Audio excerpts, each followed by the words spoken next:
Hola, hola, hola, queridos Qualities. Tenemos hoy dos auténticas rockstars de las inversiones.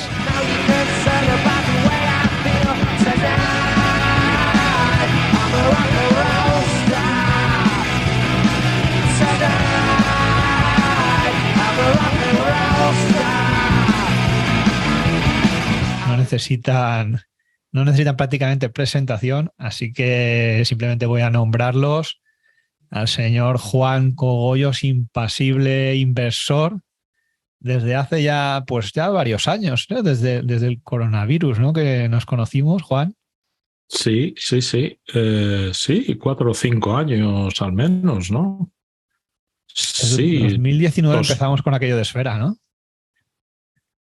No, él fue 2018.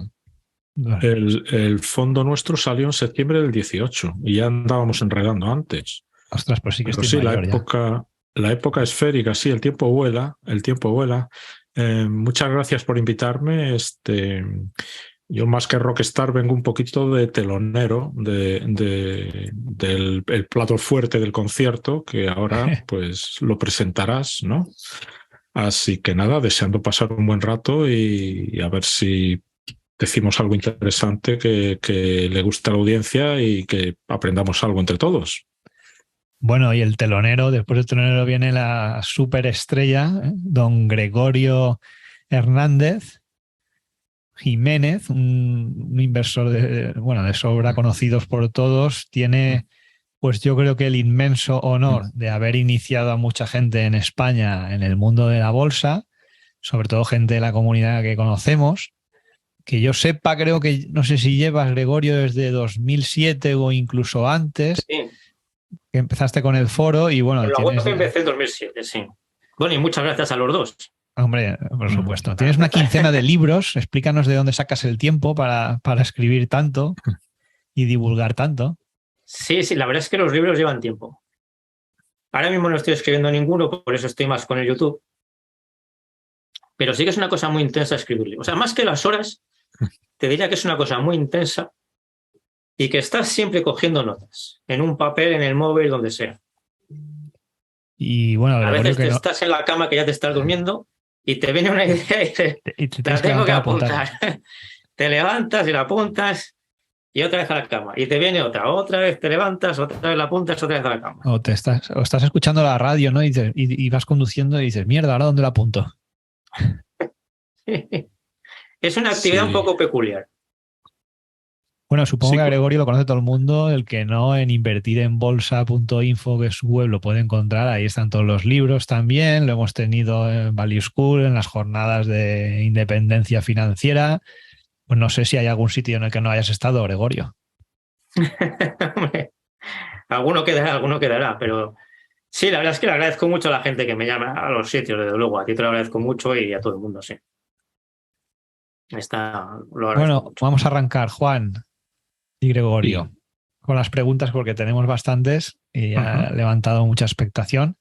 Y entonces por aquí José Luis Especulata le denomina como al rey del dividendo y dice cuál es su top 10 de empresas dividenderas de calidad, de comprar y echarse a dormir durante 20 años. No sé si 20 años son demasiados o pocos para un inversor, Gregorio. Bueno, las empresas que recomiendo las tengo en la web. Entonces, bueno, la verdad es que no hay, o sea, esta forma de invertir realmente no es muy original. O sea, las empresas que las invierte, pues prácticamente las conoce todo el mundo, ¿sabes? No es como otras formas de invertir que consiste más en encontrar empresas en las que no invierte casi nadie antes de que invierta la mayoría de la gente para luego llevarte la revalorización. Entonces aquí, pues lo que te digo, Iberdrola, Allianz, Procter Gamble, todo este tipo de empresas. ¿Sabes? Es más que hacer unos análisis muy buenos, realmente consiste en ser constante y ahorrar e invertir toda la vida. Hay que ser impasible, ¿no? Hay que tener paciencia, sí.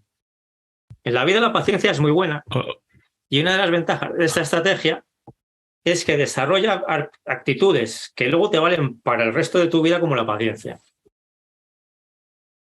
o sea, piensas, Gregorio, que es más lo de tener éxito en la inversión, es más una cuestión de carácter, de personalidad o Yo creo que la de... psicología es lo más importante.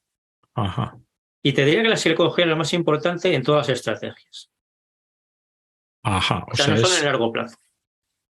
Porque en algunas hace falta más conocimientos técnicos, en otras menos. Pero creo que cada estrategia tiene su psicología y que esa psicología adecuada no la puedes sustituir con un exceso de conocimientos técnicos.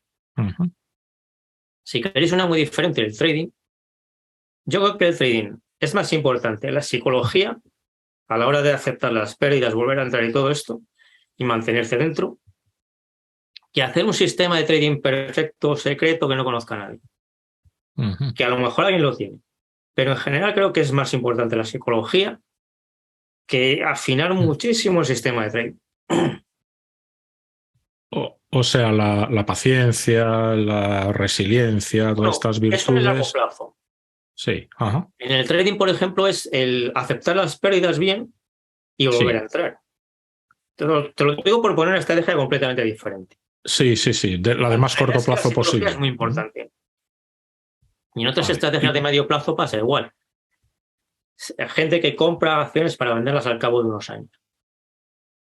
Pues es importante el análisis, pero luego, para llevarte una revalorización buena, tienes que aguantar dentro y no vender pronto, por ejemplo.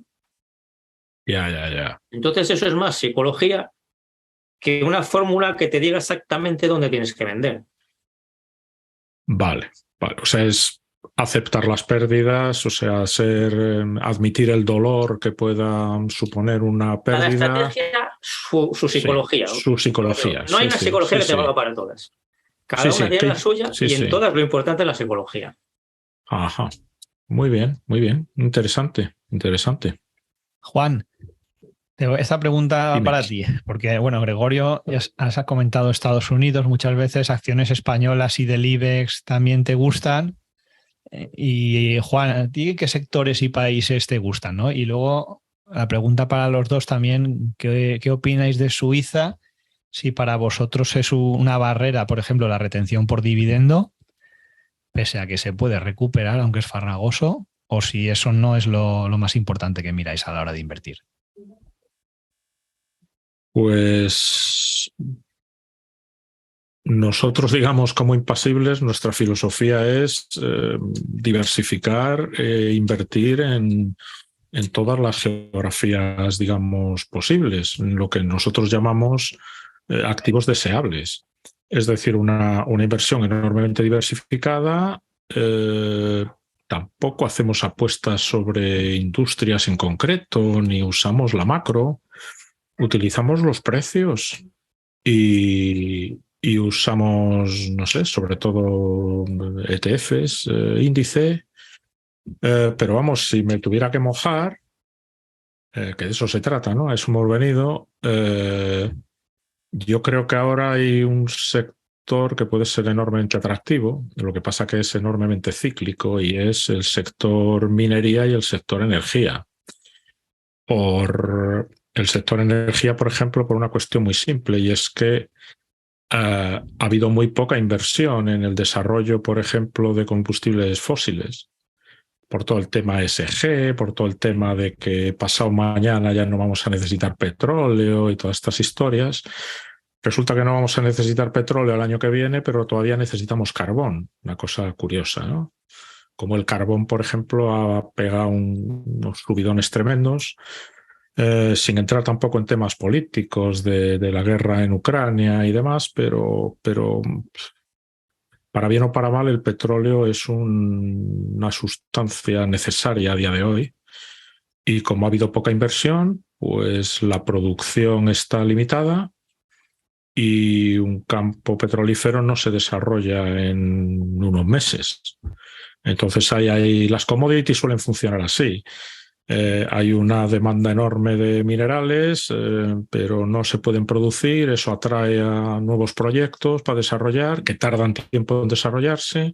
Luego se desarrollan mucho y entonces la materia prima baja un montón. Es decir, es enormemente cíclico y tiene esa cosa. Y yo creo que ahora mismo puede ser un buen momento. El asunto luego, pues, cuando me salgo y este tipo de cosas. Pero si tuviera que dar así una apuesta por sectores, sería esa, a fecha de hoy.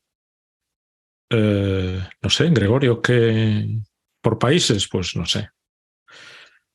Países desarrollados y países, pero también los emergentes tienen cierto atractivo. No sé, quién lo hará bien o quién lo hará mal, pues difícil de predecir, ¿no? ¿Y lo de Suiza, Gregorio? Pues a mí sí me parece un inconveniente, la verdad. Porque invirtiendo por dividendos, la retención del 35% y que es casi imposible recuperarla, pues se echa mucho para atrás. Hay empresas buenas como Nestlé.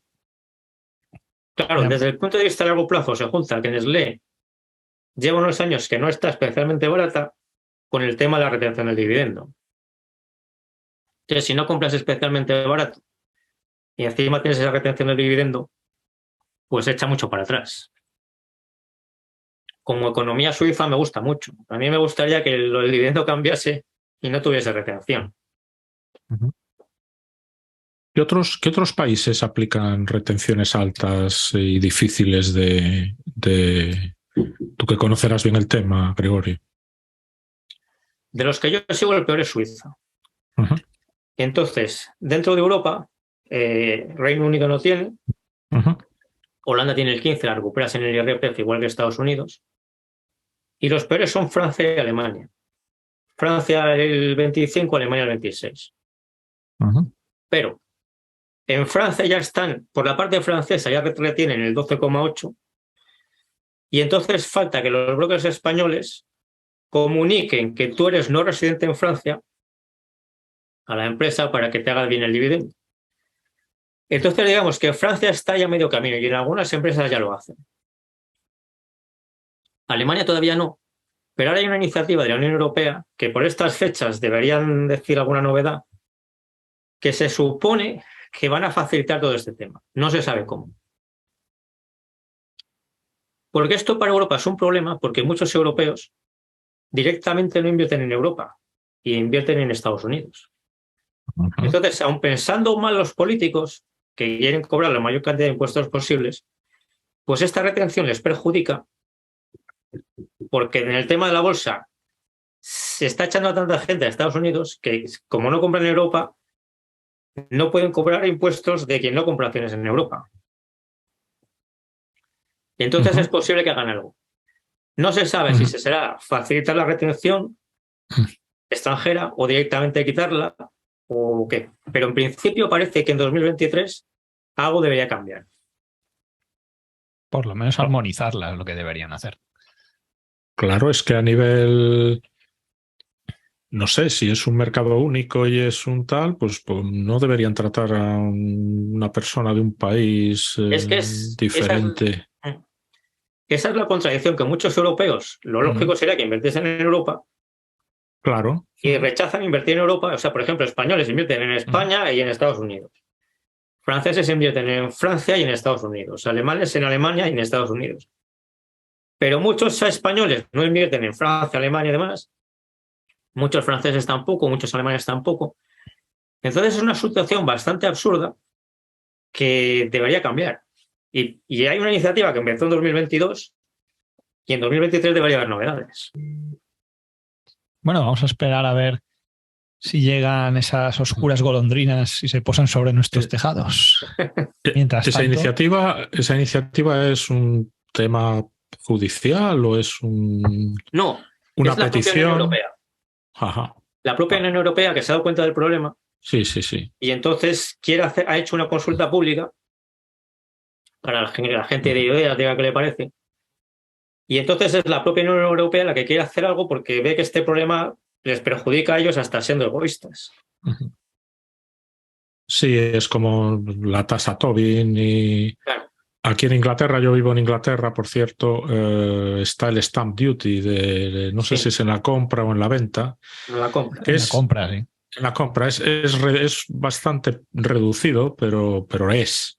Sí. Y entonces, si analizo empresas y tengo dos, una que tengo que pagar stamp duty y otra que no, pues me tiro a la que no. O sea, aunque sea no sé si es un 0,5% o un 1%, lo que sea. Yo creo que son como 20 libras. No sé si es fijo, hay un mínimo 20, 25 libras. Puede ser. La cosa, 0,5%. la cosa duele porque Sí, tú en me suena Interactive lo del Brokers, si 0,5. compras una americana y te cuesta $1, aunque sean $10.000 la compra, y dices, si compro a lo mejor, claro, compro 10.000 libras y me cuesta, no sé, 20, $30, lo que sea, en este caso 50 libras, pues la verdad que duele, ¿no? Y luego tiene la desventaja, por ejemplo, que si tú vas a comprar, hay un mínimo creo también, si tú compras 1.000 libras sola o quieres comprar una acción, que con las americanas lo puedes hacer, pues con las inglesas no, y eso sí que es verdad que a la gente le tira para atrás. Aquí tenemos otro no agravante, porque por un lado está muy bien, y es que las cuentas ISA y las cuentas SIP, que unas son pensiones y otras son planes de ahorro, básicamente no pagas impuesto ni por las plusvalías, ni por los dividendos, ni por nada. El problema es que para abrirte una cuenta de ese estilo tiene que ser con ciertos brokers, y suelen ser brokers donde el coste, por ejemplo, de comprar acciones, pues es entre el stamp duty y el tal, es más bien elevado, y acciones extranjeras todavía un poco más. Pero claro, perder la ventaja de no pagar impuestos, es decir, hay que hacer ahí un poco encaje de bolillos. Pero es que los inversores deberíamos estar a invertir, no a esquivar la retención ni a... Pasa igual con los empresarios y con todo. Es que es el sistema político. Hay que cambiarlo. Sí, no, y que te tienes que adaptar a él. Bueno, Gregorio, Dani 1 te pregunta así irónicamente con una caraseta riéndose, dice que se retracte del vídeo que hizo diciendo que los accionistas de Amazon han perdido dinero. El vídeo de los... El vídeo, no sé si publicaste un vídeo diciendo que habían perdido dinero los que habían invertido en Amazon. Algo así me suena, pero ya hace tiempo, ¿no? No, lo que dije es puede ser la recompra de acciones. ¿Se lo puedes preguntar? Se lo puedo preguntar, pero ahora no nos responderá, lógicamente. Ah, vale. Pues es que lo que hice un vídeo, el que yo recuerdo, es que lo que dije es que las recompras de acciones de las tecnológicas no estaban bien hechas. Los buybacks. La gestión de la... Entonces me centraba en la gestión del exceso de liquidez. Lógicamente ha subido mucho. Pero lo que decía es que no ha subido por no pagar dividendos. Ha subido por otros motivos. Y el conjunto está muy bien de Amazon. Pero justo por no pagar dividendos no ha subido. Ese es el vídeo que yo recuerdo. Sí, que no es más... Bueno, sí, ha subido por el crecimiento, lo que sí que es verdad que la reinversión del capital o en este caso el flujo de caja, si consigues un retorno aceptable, pues eso ayuda, ¿no? A que ese crecimiento sea... Claro, a mí me parece importante entender las cosas, porque que una empresa en conjunto haya ido muy bien no quiere decir que todo lo que haga esa empresa lo haya hecho bien ni que sea lo ideal y lo deben de hacer otras empresas. Entonces eso es lo que comentaba en este vídeo. Vale, bueno, una pregunta para los dos. Tenemos un hilo en el foro que al IBEX 35, pues no sé si sabéis que le llamamos cariñosamente el bananero 35. Porque a veces se compara España con una república bananera. Afortunadamente todavía no lo es. Esperemos que no llegue. Y Segundo Impulso, que es otro forero de renombre, pregunta que cuáles son las perspectivas para 2003 en el bananero y empresas favoritas tanto del bananero como del continuo. Y dice muchas gracias a los dos. Pues en el IBEX es que lo que le ha pasado al IBEX es que pesan mucho los bancos y las telecos. Y desde hace 10, 12 años por ahí, la regulación ha sido muy mala para los bancos y los telecos de toda Europa. Como en el IBEX pesan mucho, el IBEX lo ha hecho peor. En Francia los bancos lo han hecho parecido y en Alemania, pero en Francia pesa más el lujo y en Alemania pesan más las industriales. Sí. Entonces los índices lo han hecho diferente. En España tampoco da la sensación, ¿no? No sé qué pensáis los dos, que son las mismas empresas de los años 90, mientras que Inditex ha colado ahí, alguna que otra, pero en cambio en Francia se han metido empresas muy potentes del sector de lujo que tienen mucho valor añadido, pues no sé, empresas como Air Liquide también, que vende al final aire, mucha gracia esa. Luego empresas como Essilor Luxottica también ha crecido, de lente. No sé, ha habido empresas que se han colado ahí, ¿no? Y en España, pues claro, y si lo comparas con el SP500, no, pero siguen siendo las mismas de siempre. Iberdrola, Telefónica, Hay Santander, menos variedad de BBVA. sectores, sí. Bueno, con los años 90 pues tienes, por ejemplo, Amadeus, pero sí hay menos variedad en España que en otros países. Así Juan, en ¿tú qué general. opinas? Tú que lo ves desde UK. Bueno, no sigo demasiado así empresas concretas. Tiene razón Gregorio que hay ciertos mercados que tienen un peso grande de una cierta industria. En Londres, en el FTSE 100, pesan mucho pues, las petroleras, las mineras, algo los bancos. Es decir, con eso hay que tener cuidado. Yo creo que hoy en día, siendo el mundo lo grande que es, quedarse, restringirse al IBEX 35, no veo el motivo, ¿no? O sea, como mínimo salir a otros países de Europa, donde puedes encontrar buenas empresas en sectores variados. Y Estados Unidos, pues no deja de ser, ¿no?, la principal economía del mundo y ahí hay que estar. Es decir, no porque. Dicho esto, hay empresas españolas que son. Yo me quedé bastante alucinado viendo así un histórico de las cuentas de Inditex en la época de 2006, 2008, 2009, con la supercrisis, ¿no? Y veías ventas para arriba, beneficios para Impresionante. arriba, y dices, esto ha sido la época mala, y cuando venga la época buena, esto va a ser tremendo, ¿no? En un sector como es, digamos, textil, moda y demás, que es bastante competitivo. Y ¿qué más? Hay otras empresas, Viscofan es pues una Viscofan es de las empresa. mejores, Vidrala. O sea, Vidrala, hay ciertas perlas Catalana que Occidente son. ahora está barata y es buena empresa, por ejemplo. Sí, esa siempre ha sido una aseguradora muy bien gestionada. Yo creo que el problema, la regulación también perjudica mucho a las aseguradoras, porque claro, en España solo les han dejado prácticamente invertir en renta fija, mientras que en Estados Unidos las aseguradoras cogen las primas y las invierten donde quieren, ¿no? Y eso al final el, Bueno, nos acaba perjudicando aquí. el famoso float de Warren Buffett, ¿no? Que lo sacaba de una aseguradora. es Claro, distinta mentalidad. También se centran más en su negocio. Son dos opciones válidas para mí. O sea, cada una tiene sus ventajas y sus desventajas. Bueno, vamos allá con más preguntas. De Andreuz dice, para Gregorio, ¿qué conocimientos mínimos necesito para invertir por dividendos? Podemos recomendarle ahí algún libro y dice, ¿qué ratios considera imprescindible para analizar una empresa? Bueno, con los conocimientos sí, lo explico en un libro, en el de cómo invertir en bolsa a largo plazo partiendo de cero.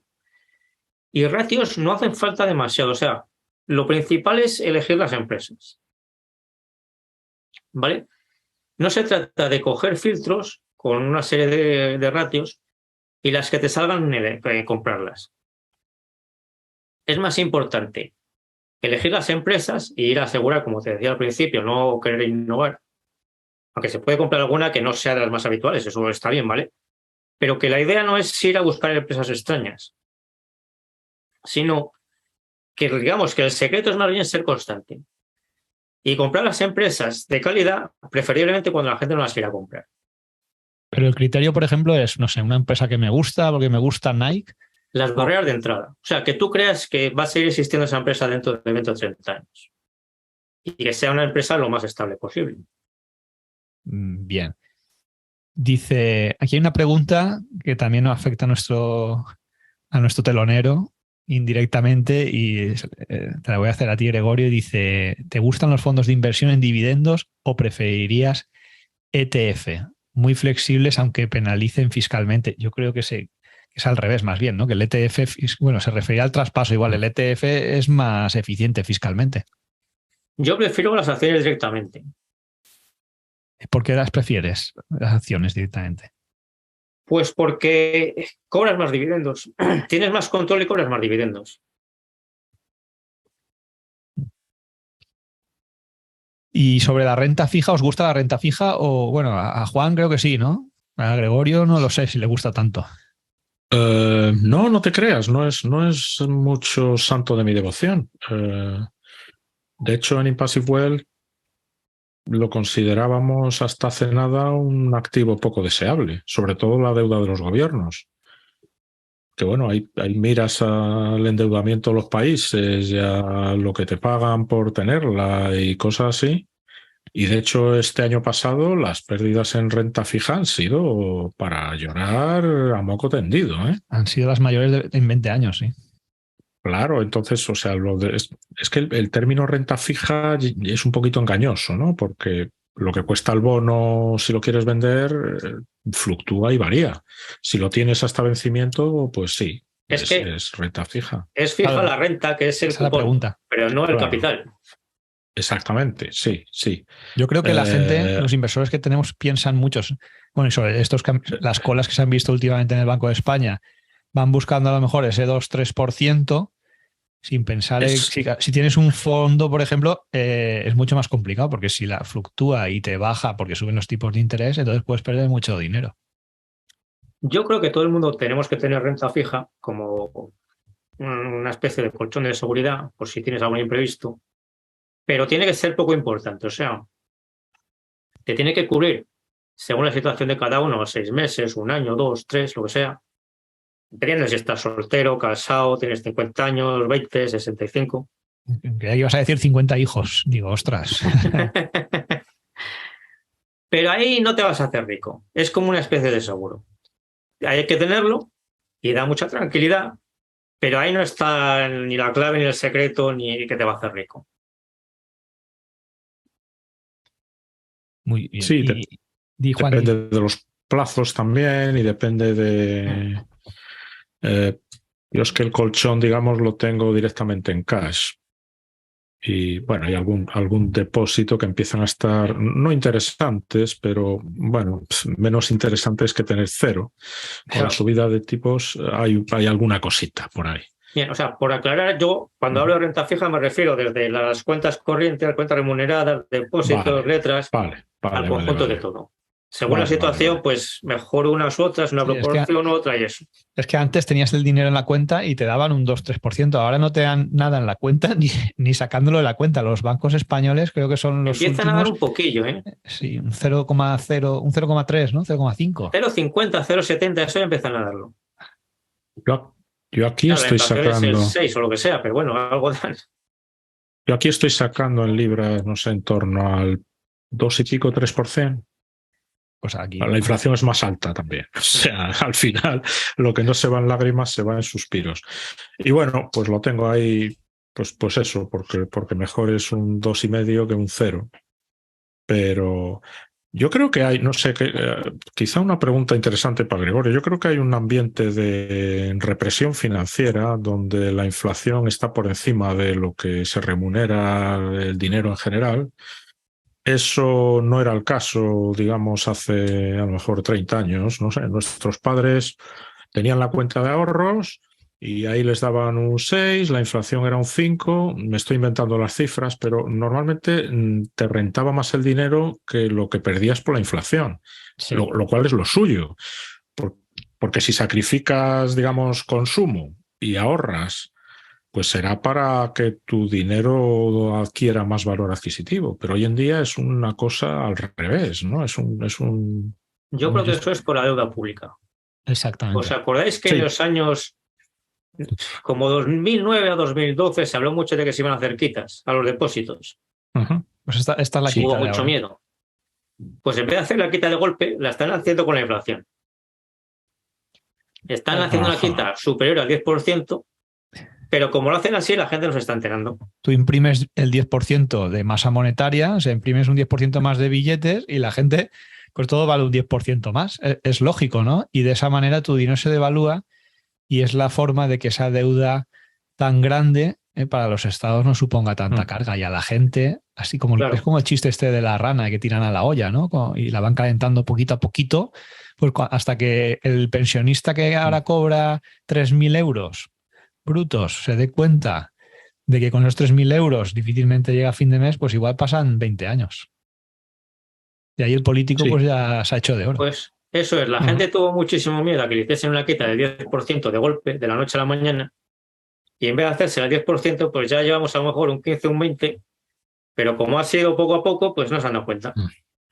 Yo por eso pienso, de hecho, que no va a haber default en Europa, porque es muy fácil ahora que han descubierto la manera, dice, no hace falta, imprimo todos los billetes que quiera y en vez de impagar, dice, pues el dinero que tiene la gente vale un 10% menos y la deuda, pues también, o un 10 o en varios años un 20 o un 30. Sí, eso es lo que están haciendo, pero yo pienso que eso tiene un límite. Me lo has quitado de la boca, Gregorio. Porque si no tienes límite, acabas como Venezuela o Zimbabue, que ya no es que el dinero no vale para nada y la economía está rota. Yo recuerdo hablando con inversores importantes en España hace tiempo hablo de, pues sí, 2016, 2017, y decía alguien, dice, no, bueno, es que los tipos de interés no se pueden subir.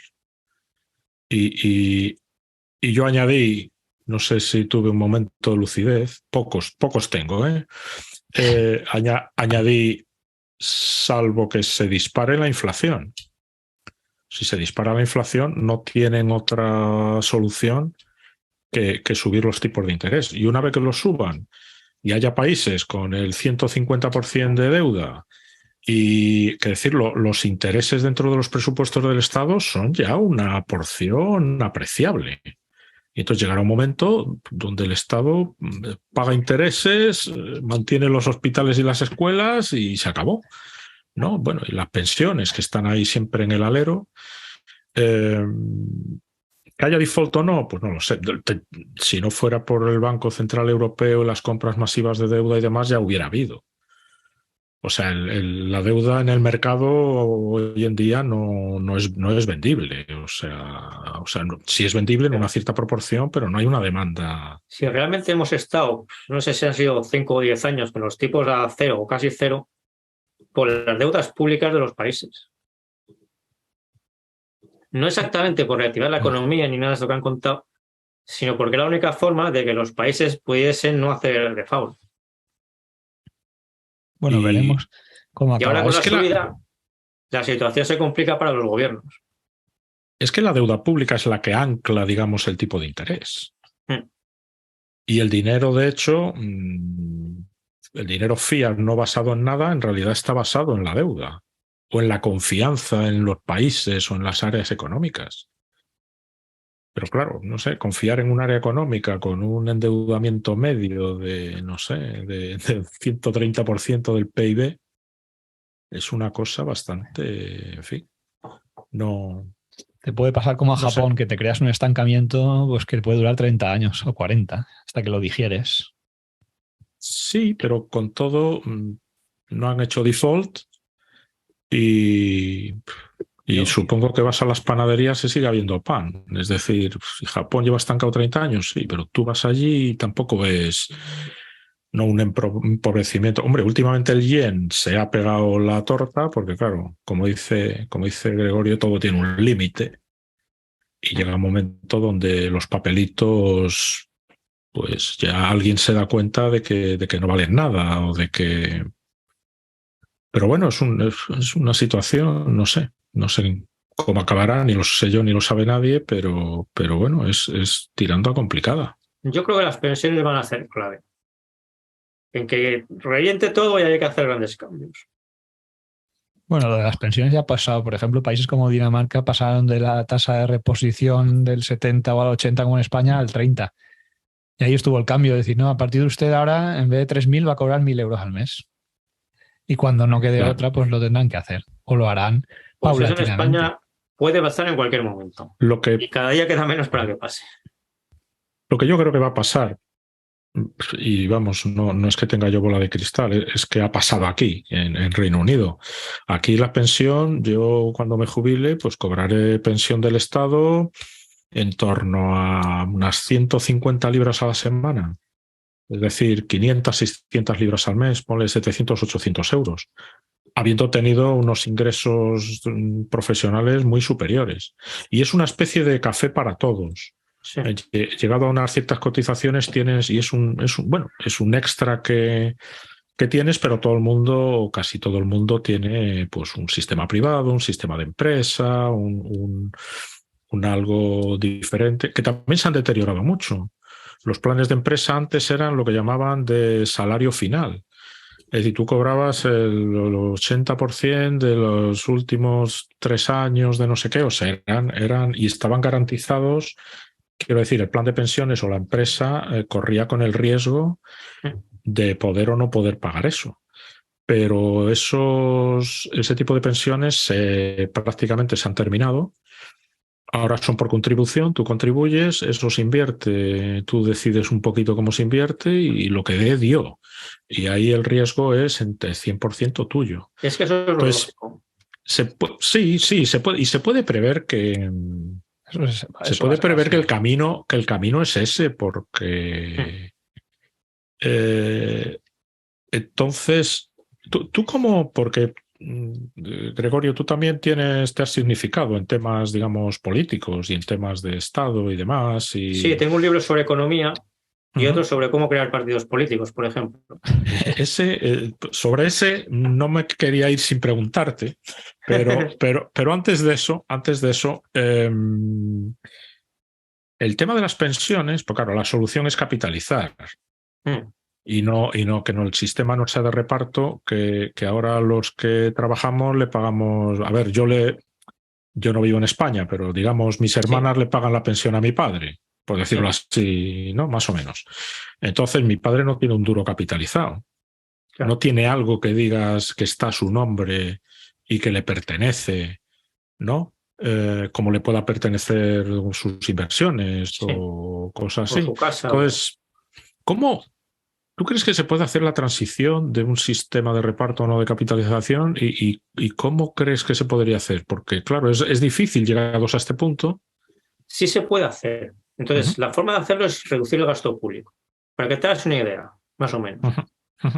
Las pensiones ahora son 170.000 millones, redondeando. Si a los jóvenes, o sea, a una persona joven que empieza a trabajar ahora, si capitaliza la mitad de lo que paga la seguridad social, cuando se jubile tendrá un patrimonio muy importante.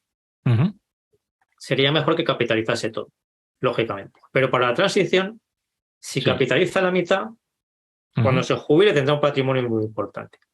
Porque además, si haces esto, enriqueces a toda la sociedad, las inversiones son más rentables y todo eso. Correcto. Entonces, de esos 170.000, 85.000 se capitalizan. Y los otros 85.000 hay que sacarlos de reducir la deuda del gasto público. Pues en el ayuntamiento, suprimir diputaciones, quitar de corrupción, despilfarro y todo esto.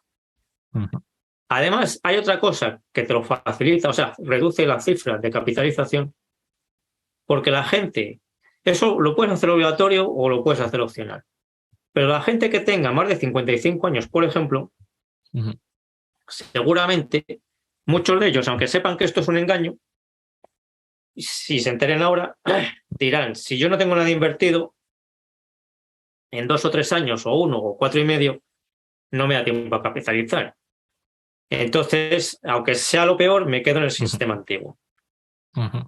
Con lo cual esa gente no capitalizaría.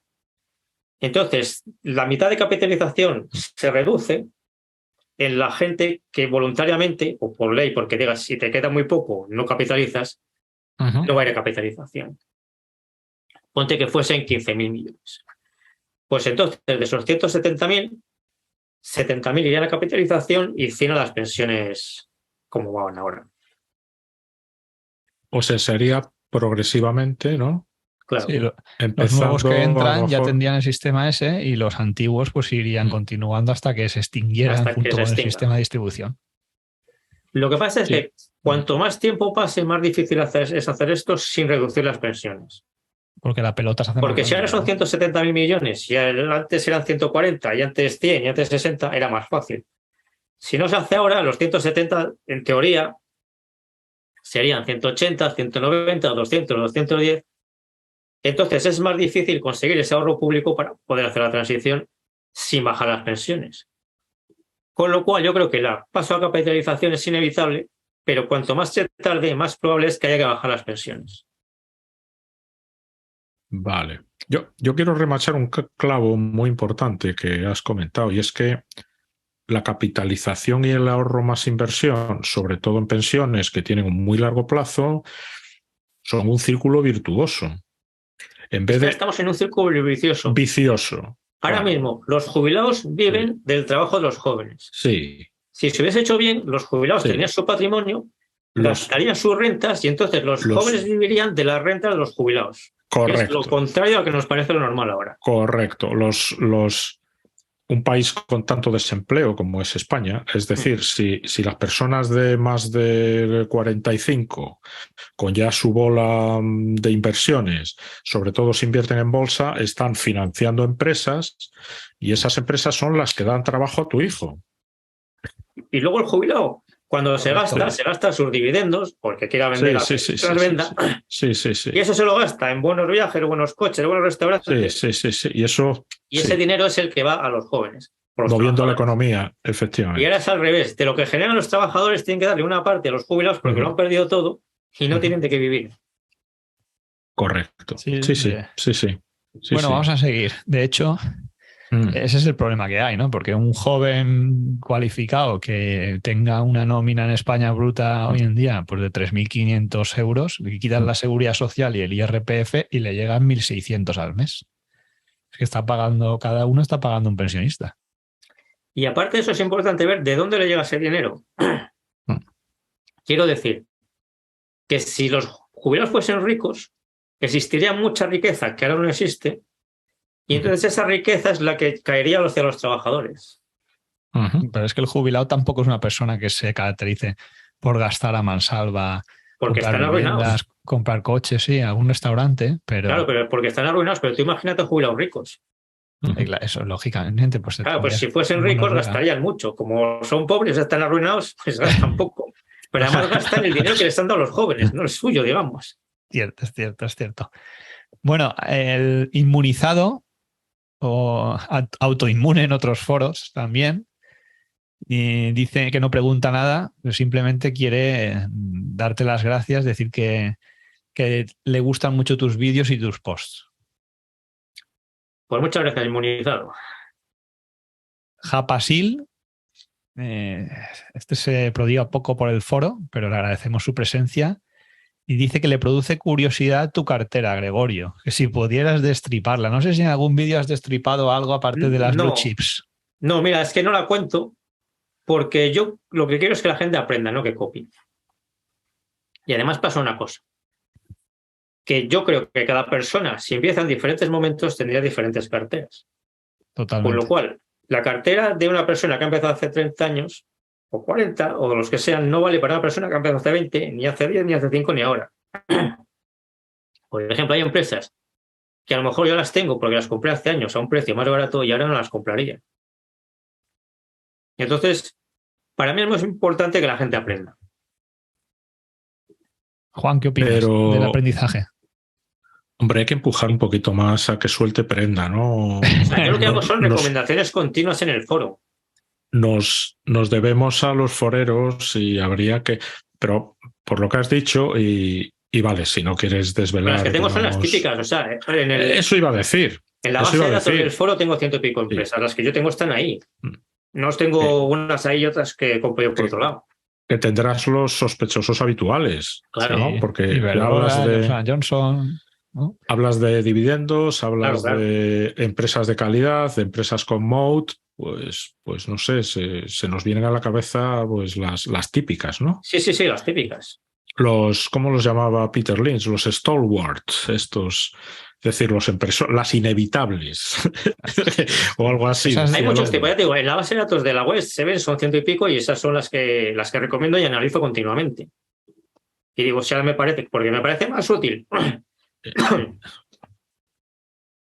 decir si ahora me parece que está más barata Iberdrola que Engie o Engie que Iberdrola que lo que yo comprase hace años. Bueno, y ¿sigues las 100 y pico? ¿Sigues las 100 y pico? Así? Todos los trimestres hago los análisis de las 100 y pico en el foro. Vale. Por eso no escribes libros últimamente. No, eso lo compatibilizaba con los libros. Tiempo. Ahora lo que hago en los vídeos en vez de los libros. Vale. Bueno, Vicente M. os da las gracias de parte de toda la comunidad dividendera. Muchas gracias, Vicente. Y Andrew, nuestro amigo Andrew, habla de un tema que, bueno, y José Luis también, hablan de un tema que está muy de moda y bueno, siempre lo está, es el de la IF, ¿no? Dice, Gregorio siempre menciona que cree que lo normal es que todo el mundo fuera IF, que va un poco en función de lo que hablábamos de los jubilados y que todo el mundo fuera rico. Claro. Rico entre comillas, ¿no? Y dice, la pregunta sería, en un supuesto que gran parte de la gente fuera IF, ¿cómo imagina él que funcionaría un mundo en el que una enfermera o enfermero no tuviese necesidad de trabajar un festivo o un médico no tuviese que operar? Hombre, esto es un poco una utopía, ¿no? Pero... Es que yo creo que eso cambiaría. O sea, el concepto de trabajo yo creo que cambiaría mucho. ¿Vale? Entonces, primero, o sea, creo que el mundo sería diferente porque toda esa riqueza nueva solventaría los trabajos más pesados y los que menos gusta hacer. Y luego, en vez de ir a trabajo, o sea, en vez de que el trabajo sea trabajar 40, 50, 60 horas, ponte que sea 10. Y mejor remunerado, a lo mejor. Claro, según lo que tú elijas. Entonces no es lo mismo ir a trabajar un fin de semana, una guardia de fin de semana, trabajando de lunes a viernes, que ir a trabajar, por ejemplo, solo los sábados. Porque es que no hacer nada es muy aburrido. O sea, la imagen de independencia financiera, de estar en la playa todo el día tumbado, no es muy realista. O sea, yo creo que la gente se aburriría y necesitaría hacer algo. Bueno, me interesa saber la opinión de Juan ahí. Yo lo que opino, o lo que he visto, ¿no? También que cuando estás en un país más rico, al final lo que pasa es que como la gente no quiere trabajar por salarios bajos, pues el salario sube hasta que llega a un punto que es atractivo para trabajar. Sí que es verdad que si fuera atractivo trabajar solo un día a la semana o 10 horas, pues la mayoría lo haríamos, ¿no? O te dedicarías a algo que te gustara. A nivel mundial eso no es posible, ¿no? Hay un libro que es de Thomas Piketty que analiza la riqueza mundial y dice que el PIB por habitante en el mundo está en unos $10.000. Si se distribuyera, pues todo el mundo tendría eso, pero como el ser humano siempre quiere mejorar, habrá quien tenga 100.000 y habrá quien tenga 1.000. Claro, pero piensa que si se invierte, todo eso cambia y el PIB crecería mucho. O sea, ahora mismo hay un problema, hay muchos, pero uno que quiero destacar ahora es la falta de tiempo libre. Entonces, para mucha gente el trabajo no es que sea insoportable, sino que lo insoportable es hacerlo tantas horas, tantas semanas al año. Juan, ¿qué opinas del trabajo? Pues hombre, yo lo veo desde una perspectiva diferente. Al vivir en otro país, el desempleo aquí es muy bajo. Y yo lo que veo es que hay muchísima gente trabajando a tiempo parcial. Hay muchísima gente cada vez más que, por ejemplo, no trabaja los viernes o trabaja semana de 4 días. Y a ver, yo aquí en mi casa trabajamos menos el gato, somos 7 menos el gato y los 2 niños, trabajamos todos. Pero no sé, mi mujer trabaja la primera mitad de la semana, mi hija trabaja la segunda. Es decir, así a tiempo total estamos, no sé, mi yerno y yo. El resto van un poquito. ¿Por qué? Pues porque si tienes que cuidar niños, por ejemplo, pues te viene muy bien. Y yo creo que tenemos que cambiar muchísimo el concepto, ciertos conceptos tradicionales. Por ejemplo, la jubilación. A ver, yo mañana cumplo 65 y ya está. Y se acabó. Se acabó. Lo dejo todo y ¿por qué? Y a cobrar. Es decir, a lo mejor yo tengo, pues es un hobby. A lo mejor puedo, escribir ese libro que siempre quise escribir, que Gregorio me avergüenza, ¿no? Porque él lleva 15. Pero no sé, lo del fondo de inversión o lo de tener una serie de intereses que algunos pueden ser remunerados, ¿por qué no? Y no dejar de trabajar de golpe o dejar de trabajar y volver a trabajar después. Es decir, yo en España veo que eso es muy rígido y muy, ¿no? O sea, en la empresa de mi padre, bueno, él se jubiló y ya él partía además de una base errónea, que era me tengo que jubilar para dejar sitio a la gente joven. Es que no, la economía no funciona así. Tú eres productivo y eres bueno y tienes mucha experiencia, tú lo que tienes que estar es enseñando a esa gente joven y tienes que estar, eres productivo y eres tal. Los puestos de trabajo no vienen numerados y contados de una fábrica. Se generan y se crean. Fíjate la experiencia, por ejemplo, de una persona que esté gestionando un fondo de inversión, ¿no? La experiencia para la persona con 70 años puede estar perfectamente lúcida y lo importante que puede ser transmitir esa experiencia a alguien que empieza con 20 o con 30. Por ejemplo, y seguir a esa edad. Y recuerdo que en su empresa, básicamente, pues poco menos que llamaban a la Guardia Civil, ¿no? Para que recogieras tus cosas y te fueras. Y hubo un tipo muy recalcitrante que se tiró trabajando otro año y medio, y yo no sé si legalmente no le podían echar o no sé, o el tío se puso muy serio, pero era una especie de cosa de tú ya tienes 65, vete para tu casa. Una persona de 65 con la salud de la que gozamos hoy en día y tal, está en lo mejor, como aquel que dice. Tiene un montón de experiencia y está físicamente muy bien. Yo no sé por qué los mandamos al desguace, ¿no? Y fíjate además, que mucha gente, perdona, mucha gente cuando se jubila se deprime porque no hace nada. Claro, lo de tener la cabeza activa es muy... Por eso es lo que decía, que no hacer nada es muy aburrido. Entonces, yo no imagino el mundo de que la gente tenga independencia financiera y no haga nada y se quede tumbado, sin otro concepto del trabajo que se parece mucho a lo que has descrito tú en el Reino Unido. Sí. A ver, yo no sé cuándo me jubilaré. De hecho, yo creo que aquí puedes cobrar tu pensión del gobierno y trabajar. Y yo veo a mucha gente... Da un poco de pena porque ves también que lo hacen por necesidad.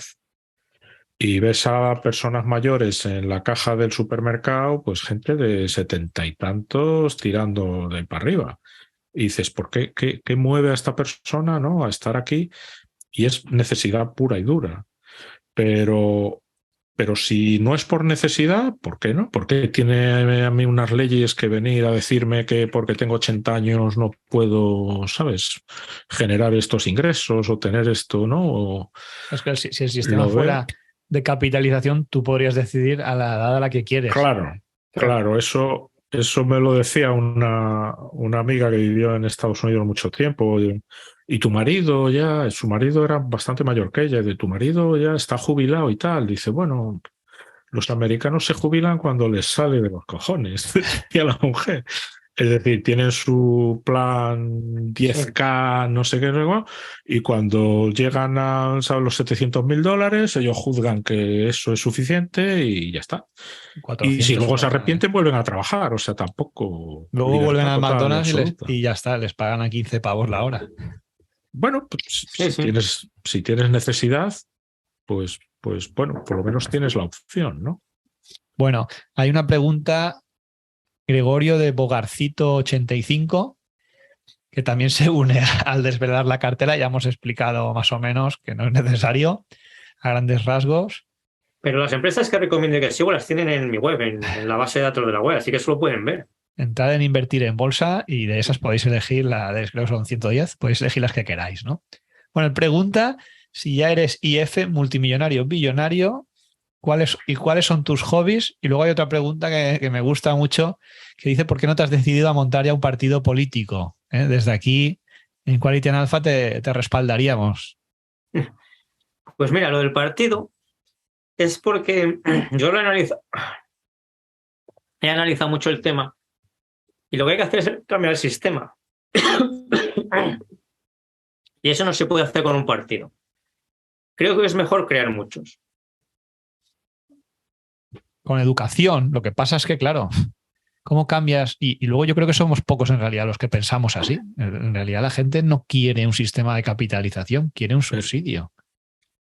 Sí, pero es que mucha gente no sabe que es un subsidio. O sea, lo que falta es mucho conocimiento en la economía y en la política. Entonces, la separación de poderes también es algo fundamental. Yo creo que el cambio, o sea, la gente espera que llegue un político y lo arregle todo. Y yo creo que el cambio va a venir de la gente. Tiene que cambiar la mentalidad de la gente y eso es lo que traerá políticos nuevos. Juan, ese es el objetivo de tu canal de YouTube. Pero es... Por cierto, le mandamos un saludo a Andrea, que nos estará escuchando cuando salga esto. Sí, sí, es una gran persona y yo la invité al canal.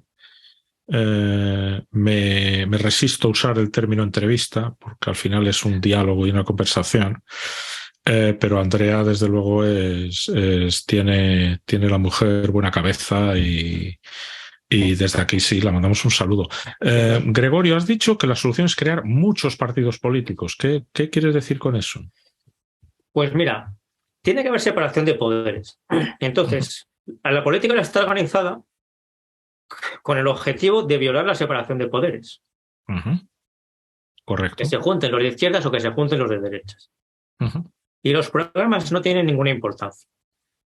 Entonces, hay que elegir por uno al presidente del gobierno, por otro a los diputados, por otro a la fiscalía y por otro a los jueces. En el Congreso se tienen que hacer las leyes. Entonces, lo correcto es que haya diversidad de opiniones. Imagínate que hay 50 partidos. Para hacer una ley sobre tráfico se ponen de acuerdo 20.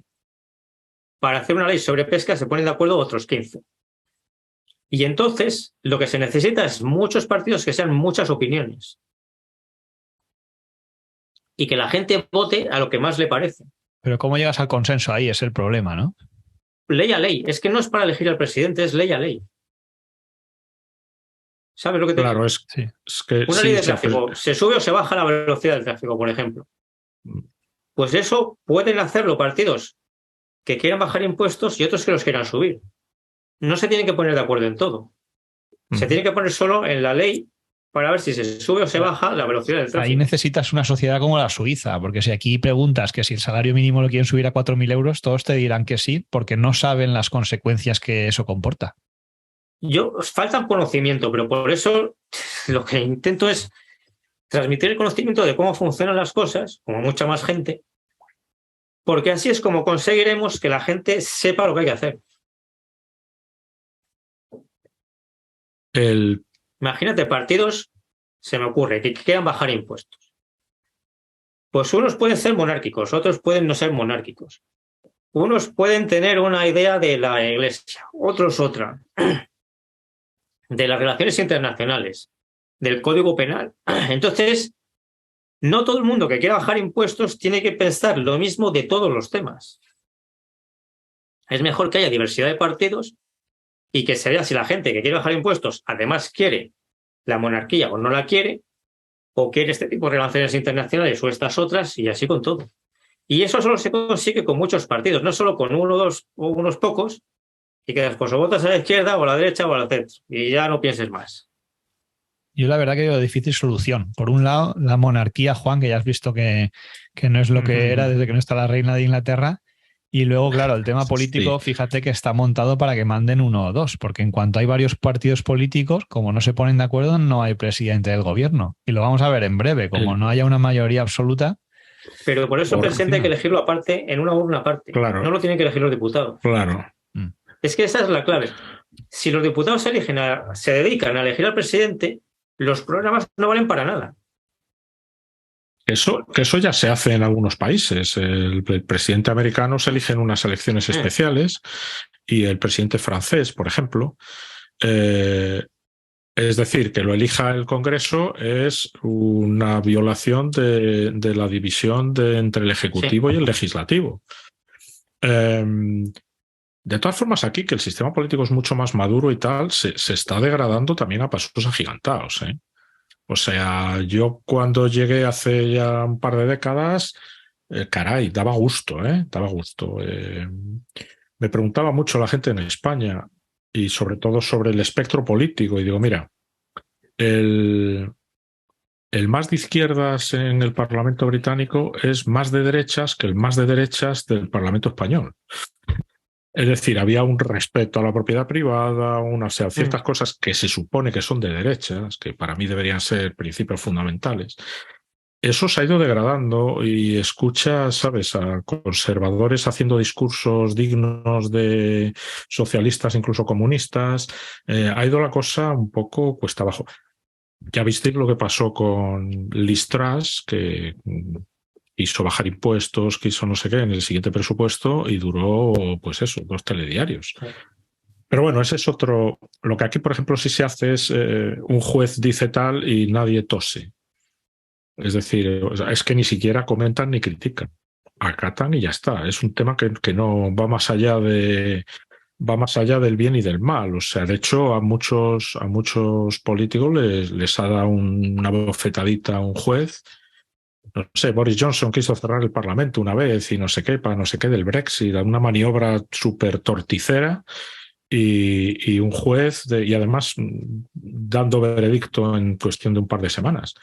Un juez dijo que no y él se la tuvo que envainar y se acabó. O sea, no. Entonces, esa división es importantísima, la del judicial con los otros. Totalmente. La libertad de prensa y el que haya una prensa libre, eso es tan fundamental que ahora mismo, pues. Más que prensa libre, lo que tiene que pasar es que no llegue nada de dinero público a la prensa. Total, Sí, porque sí. Sí. Ese es el problema. Porque la prensa de por sí es libre. Si no la subvencionas, ya es libre. Claro, son libres de aceptar la publicidad institucional y de empresas gordas, y con eso, pues ya, claro, ¿cómo va a hablar? Aquí que estamos un poco más a la inversión, ¿cómo va a criticar a Telefónica, un periódico que se está inflando a tener publicidad de Telefónica? Por poner un caso, vaya. Bueno. No, es muy, muy sensato lo que dices. Lo de cómo crear un partido político, eso desvélanos sin destripar el libro. Sí. O nos compramos el libro y ya. Te lo puedo contar un poco de qué va, sí. Sí, cuéntanoslo un poquitín. Si haces llevar la separación de poderes a los partidos. Ahora mismo los partidos están hechos como el sistema que conocemos, violando la separación de poderes.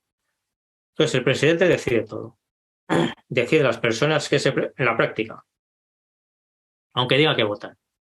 Deciden a los cargos internos, decide a las personas que se presentan a las elecciones y decide el programa. Entonces eso tiene que repartirse. El presidente del partido tiene que ser un gestor, pero no tiene que elegir el programa. Porque lo que pasa es que se cambian el programa como les da la gana y los afiliados ni se enteran. Presentan programas que son lo contrario de lo que están diciendo en público y la gente ni se los lee. Entonces el programa tiene que ser la base y se tiene que aprobar las modificaciones al programa por parte de los afiliados. Imagínate el Brexit, por poner un ejemplo que pongo en el libro. Un partido español tenía un programa y llega el Brexit y no lo tenían contemplado. Dicen, oye, ¿estamos a favor de salir de la Unión Europea o de seguir? Pues eso se tiene que hacer con un debate entre los afiliados, que se presenten varias propuestas y que los afiliados voten si en el programa va a estar seguir en la Unión Europea o salir de la Unión Europea. Y eso lleva a todas las demás propuestas. Los políticos es que, o sea, gobiernan y hacen las propuestas pues a golpe de tuit, por emociones, pues según lo que crean que piensa la gente, dice, mira, no, tío, esto tiene que estar escrito y tú lo tienes que respetar. Entonces es hacer un diseño democrático de los partidos. Y otra cosa, no imprescindible, pero muy importante, es que sean provinciales. En el Congreso ahora realmente cada uno solo elige a los diputados de su provincia. O sea, se dice, el PP o el PSOE, el que sea, ha sacado 100 y pico diputados o los que sean, pero realmente a la gente de su provincia solo ha decidido los escaños de su provincia. Sí. Soria 3, Valladolid 5, los que sean. El problema de los partidos nacionales es que son incontrolables. Porque en la política hay muchos intereses. Entonces no solo tiene intereses el presidente, suponiendo que tenga buena intención, sino que tiene muchos intereses todos los que se quieren meter en el partido. Que son gente de otros partidos, gente de lobbies, gente que va a su rollo y quiere modificar el programa por sus intereses. Gente que no se entera de nada y hace mal las cosas sin mala intención, pero porque no se entera. Todo eso para los presidentes de los partidos nacionales es completamente incontrolable. Pero, sin embargo, los presidentes provinciales de los partidos conocen perfectamente su provincia y la dominan perfectamente. Entonces, lo que te digo, no lo veo imprescindible, porque si llegase alguien con un partido nacional y lo hiciese bien, yo no diría que eso tiene que estar prohibido. Pero en la práctica, las provincias se pueden controlar perfectamente por un presidente provincial y sus directivos y sus afiliados afines y todo esto, Afines me refiero a los que trabajan, no los que de su cuerda. Y un partido nacional es incontrolable. O sea, desde Madrid no saben si el follón que tienen en Cádiz, en Huelva o en Gerona es gente que no se entera, gente que se ha picado porque están picados en su S por temas personales, gente que se le ha infiltrado otro partido, gente que es de un lobby, gente que es directamente delincuente y quiere meterse ahí para robar. Es que no tienen ni idea porque no lo pueden controlar. Porque no tienen solo un follón, tienen follones en todas las provincias. ¿Qué te parece el sistema británico donde las circunscripciones son muy pequeñitas y hay un solo diputado? Por esa... Es decir, yo aquí voto en la circunscripción que me toque y en esa sale un diputado. Y ese es mi diputado. Y de hecho, cuando tengo alguna pega, algún conflicto, algo, estoy haciendo campaña al respecto, es bastante típico escribir a tu diputado, que incluso hace reuniones periódicas públicas con sus constituyentes, que llaman ellos. ¿Te parece un buen sistema? No. Me parece que quita un poco de representatividad. O sea, algo que es mejor en el tipo de provincias, por ejemplo, que haya 5 diputados y que puedan ser los 5 de un partido, o 4 y 1, o de 3 partidos, o de 4, porque eso le da más variedad. Ya. Pasa un poco como lo de Estados Unidos, que cada estado o es demócrata o es republicano, y son 20 y tantos, 30, 15, y dice, bueno, en este estado hay más variedad. O sea, no son los 15 demócratas ni los 15 republicanos, o 20 o 30. Sería mejor que estos estuviesen mejor reflejados. O sea, que eres contrario a la ley D'Hondt, por ejemplo, que potencia, digamos, las mayorías y no, la disminuye la variedad o no. La ley D'Hondt es un redondeo, no lo veo excesivamente importante. O sea, me parece mejor una simple regla de 3, es decir, pues aquí hay tantos votos, hay 3 diputados, pues los 3 que más votos saquen, que sean los diputados. Sí. Entonces, la ley D'Hondt no es lo más importante, pero la ley D'Hondt lo que busca es redondear a favor de los primeros para facilitar que se viole la separación de poderes a la hora de elegir al presidente del gobierno. Vale. Porque como el objetivo, o sea, la política está enfocada a violar la separación de poderes, pues la ley D'Hondt lo que dice es, si hacemos una regla de 3, va a salir demasiada variedad y va a ser demasiado difícil ponerse de acuerdo en cómo violar la separación de poderes. Así que vamos a hacer un redondeo un poco extraño para que saquen más los más grandes y así sea más fácil que se pongan de acuerdo a la hora de violar la separación de poderes. Vale. Pues no sé, por mí seguimos. Seguimos. Hay una pregunta de un tal señor Cogollos. Sí, ¿quieres que la haga yo? Una empresa. Sí, léela tú. ¿La tienes? Bueno, no es leerla, la puse en el foro para no olvidarme de ella. Hazla tú a Gregorio. Es un argumento, es también por meter un poquito el dedo en el ojo. Por eso la pregunta empieza como haciendo de abogado del diablo. Es decir, a ver cómo lo explico. Tú como accionista eres dueño de un trocito de una empresa. ¿De acuerdo? Entonces, esa empresa tiene un valor, el que sea. Si la empresa paga un dividendo con la caja, su valor pierde valor por el equivalente a esa caja. Sí. Entonces, la acción debería bajar por el mismo importe que el dividendo. ¿Qué me he perdido? Porque si tú eres partidario de la inversión en dividendos, supongo que hay algo que yo no he considerado en este argumento. Yo es un argumento que escuché hace tiempo. Sí, eso es muy habitual. No me terminó de convencer del todo, pero porque al final los precios los ponen los accionistas en el mercado. Y si hay gente que quiere cobrar un dividendo, pues pagará una prima por cobrar ese dividendo. Sí, sin necesidad. Lo importante de verdad es la capacidad de las empresas de ganar dinero de forma habitual y de pagar dividendo de forma habitual. Ese es el valor real. Pues una empresa que tuviese beneficios esporádicos y que pagase un dividendo, pasaría exactamente eso. Pero aquí, al invertir por dividendos, compras algo que te va a dar una renta creciente a lo largo de tu vida. En teoría, si ese dinero en lugar de dártelo, lo reinvierte, la empresa valdrá más. Pero en la práctica eso es casi imposible. O sea, las empresas tienen un límite para reinvertir su dinero. Si se pasan de ese límite, lo que hacen es destruir riqueza.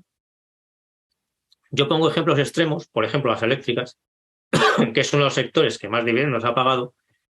Si nunca hubiesen pagado dividendos y ese dinero lo hubiesen usado en crear más centrales o más redes, estarían quebradas porque tendrían 10, o sea, bueno, 10 no, Tantas redes, ¿no? 20, 30 o 50 veces más de centrales nucleares, de gas, eólicas o lo que fuesen, que tendrían gastos y no servirían para nada porque esa electricidad no se necesita. Sí, o sea, una vez que hay luz en el 100% de las casas y el consumo es el que es, y la industria consume lo que consume, el invertir, hacer nuevas, no sé, nucleares no tiene sentido. Claro, siempre invierten en crecer, pero aparte, pero siempre normalmente les sobra dinero. Y ese dinero que sobra, lo mejor que se puede hacer es pagarlo como dividendo. O sea, tú piensas que el pago recurrente de dividendos es un síntoma de salud de la empresa. No. Que no siempre es posible reinvertir los beneficios de una manera rentable. Habría unos retornos decrecientes, un ROE. Mira, precisamente el vídeo que decía antes Emilio de Amazon, lo que contaba era eso. Que Amazon y Facebook y Google han subido mucho porque su negocio era muy bueno. Pero los beneficios que no han pagado como dividendos no los han podido reinvertir porque no han sabido cómo. Por eso han acumulado tanto exceso de liquidez. Y o sea, digamos está que la parte de las recompras también, ¿no? Que en algunos casos sí, pero si la valoración eso es como un dividendo. En el caso de Apple sí que ha hecho las dos cosas, recompras y dividendos, por ejemplo. Sí, pero aún así tiene un exceso de liquidez que no lo ha invertido. Y que es mejor que no lo haya invertido a que lo haya invertido mal. Sí. Sí, la siguiente pregunta, también por el mismo autor que soy yo, era un poco, y si en vez de pagar el dividendo, por ejemplo, amortizan deuda o recompran acciones, ¿esos son para ti opciones válidas o sí, claro, no? claro. ¿O siempre prefieres el dividendo? No, o sea, lo que tiene que haber es un equilibrio entre todo eso. Una deuda normal y o sea, que no sea muy alta. Pero claro, normalmente, si una deuda, o sea, si una empresa reduce deuda, es como invertir ese dinero al tipo de la deuda. El 2% o el 3%. Si ese dinero se lo das a los accionistas y ellos compran acciones de otras empresas, seguramente ganarán más que ese 2 o 3%. Entonces, la deuda no tiene que ser excesiva, pero tampoco tiene que llegar a cero antes de que pagues dividendo. O sea, si los tipos de la deuda pegan un subidón y andas en el 8%, igual tiene sentido amortizar deuda, porque un 8% pues ya es un retorno tal. Y lo de recomprar acciones, supongo que depende del precio de la acción. Quiero decir, en épocas donde eso el precio de la es acción, en épocas, porque a veces digo, tal empresa anuncia Facebook, un plan de recompras. Facebook está recomprando ahora. Es que en Estados Unidos hay muchas que recompran todos los años. O sea, la remuneración, en vez de ser dividendo solo, es parte dividendo y parte recompra. Y esa recompra la hacen esté como esté la acción. ¿Y tú las consideras? Es decir, imagínate una empresa que no da dividendos, pero hace a menudo recompras y suele hacer más cuando la acción está más barata. ¿Esa empresa la consideras para tú tenerla en cartera porque es como que está pagando un dividendo? Sí, o sea, lo importante es la capacidad de pagar dividendos. Luego ya depende de la persona. Por ejemplo, una persona, imagínate que esté jubilada o que se quede en paro y vaya muy justo con sus dividendos, pues mejor que no compre acciones que no paguen dividendos. Pero una persona joven que le quedan décadas para jubilarse, si una empresa ahora gana dinero, tiene capacidad de dar dividendos, pero decide que va a hacer recompras, pues entonces eso es correcto, que esa persona invierta en esa empresa, porque esa persona ahora no necesita dar rentas. Y si la empresa es buena, pues no necesita que le pague dividendos este año, se lo va a pagar dentro de 5 años, de 10 o de 20. Entonces es absolutamente imprescindible que ahora le pague el dividendo. O sea, te fijarías, digamos, en el free cash flow dedicable a lo que sea. Claro, incluso... el negocio va bien. Sí. Si sobra Incluso dinero, incluso una empresa pequeña en un sector prometedor donde hay mucha capacidad de crecimiento, pues a lo mejor lo suyo es que ese crecimiento orgánico o sea, que tenga barreras de lo entrada. autofinancie. Mm, Depende de la empresa que estemos pensando cada uno. O sea, Cada si uno es a estamos largo pensando una. plazo, Yo estaba que tenga pensando ahora barreras de en entrada. Altria. ¿Eh? Estaba pensando en Altria Ah, por lo de las barreras de entrada. Ujú, claro. O sea, para la estrategia a largo plazo, lo importante es que tenga barreras de entrada. ujú. Se puede tener una segunda estrategia de medio plazo y ahí puede ser una empresa de crecimiento que a lo mejor no sea suficiente barrera de entrada para el largo plazo, pero que digas, creo que va a ir bien y es mejor que reinvierta ese dinero. ¿Vale? Sería otro tipo de estrategia, pero me parece una Sí, inversión correcta, claro. ya. O sea, por decir un ejemplo que quizá entienda todo el mundo, Telepizza. Telepizza nunca ha sido una empresa para largo plazo por su barrera de entrada, pero en algunos momentos ha sido una empresa de crecimiento muy buena, que era mejor que no pagase dividendo a que lo pagase. Ujú. Que creo que es una empresa que conoce, o sea, el tipo de empresa y tal lo conoce todo el mundo, incluso aunque no invierte en bolsa. Sí. Bueno, la historia de Telepizza es Pero, increíble. pero, pero tú sigues prefiriendo, digamos, las que dan dividendo, es tu estrategia, piensas Por las que es barreras de un... entrada, o sea, Ajá, por ejemplo, Telepizza, aunque dé ese dividendo, sí. como no tiene buena barrera de entrada para el largo plazo no la tendría. Viene otra cadena que les empieza a comer un Claro. poco la tostada y tal. Entonces, Telepizza, Mientras que... por Ujú. barreras de entrada, pague dividendo o no lo pague, yo no la veo para el largo plazo. Vale. Voy a Y haceros una una empresa pregunta. que sea buena para el largo plazo, Ujú, si en un momento dado no paga dividendo, no pasa nada. No pasa nada. ujú. Vale. Muy bien, gracias. Una pregunta de... Tengo algún amigo que no ha escrito, pero yo sé que lo pensará. Y claro, hay algunos que empiezan a coleccionar, bueno, hacen una estrategia a lo mejor de G y empiezan a coleccionar acciones.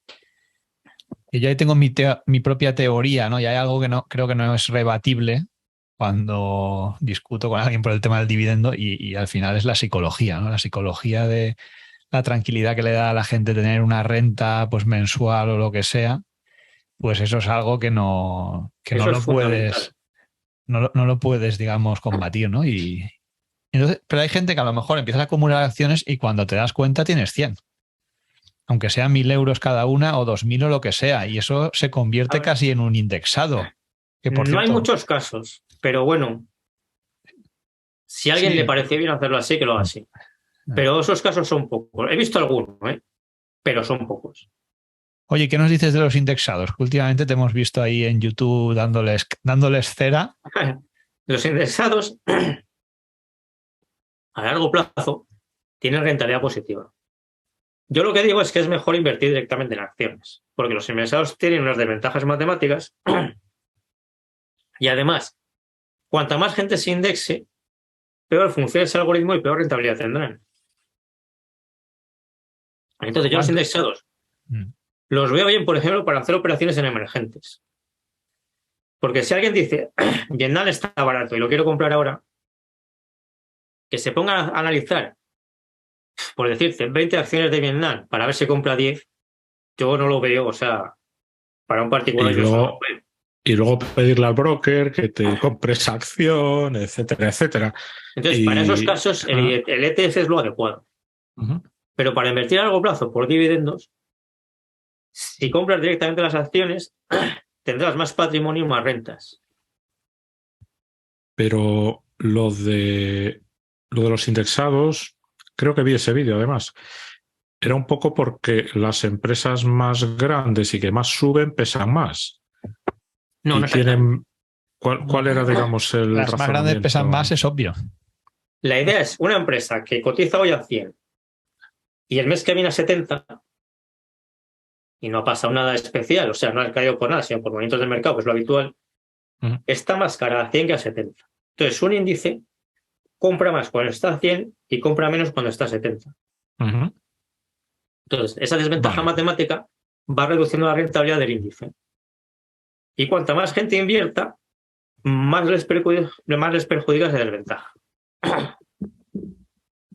Vale, eso Desde es luego, porque los índices van por capitalización. Claro. Y sin embargo, si tú compras acciones de esa empresa, sí. si haces compras de 1.000 euros por ponerte algo, cuando compras a 100, que está más cara, compras menos acciones, y cuando está a 70, que está más barata, compras más acciones.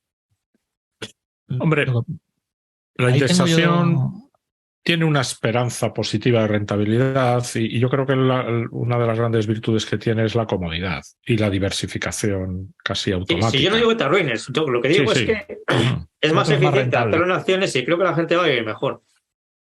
Ya. No. Sí, entendido, sí. Bueno, la indexación tiene el factor de que te olvidas y luego también es verdad que también puedes hacer una estrategia de, por ejemplo, los años que sean bajistas, tratar de sobreponderar y a lo mejor el año que es alcista, pues no inviertes o infraponderas y sería un efecto similar en ese Sí, sentido. o haces rebalanceos, tú te fijas unos porcentajes y los rebalanceas pues una vez al año, una vez cada 6 meses. Y luego la realidad es que los gestores de fondos, Juan lo sabes, los que hacen stock picking, ninguno le gana al índice al final, ¿eh?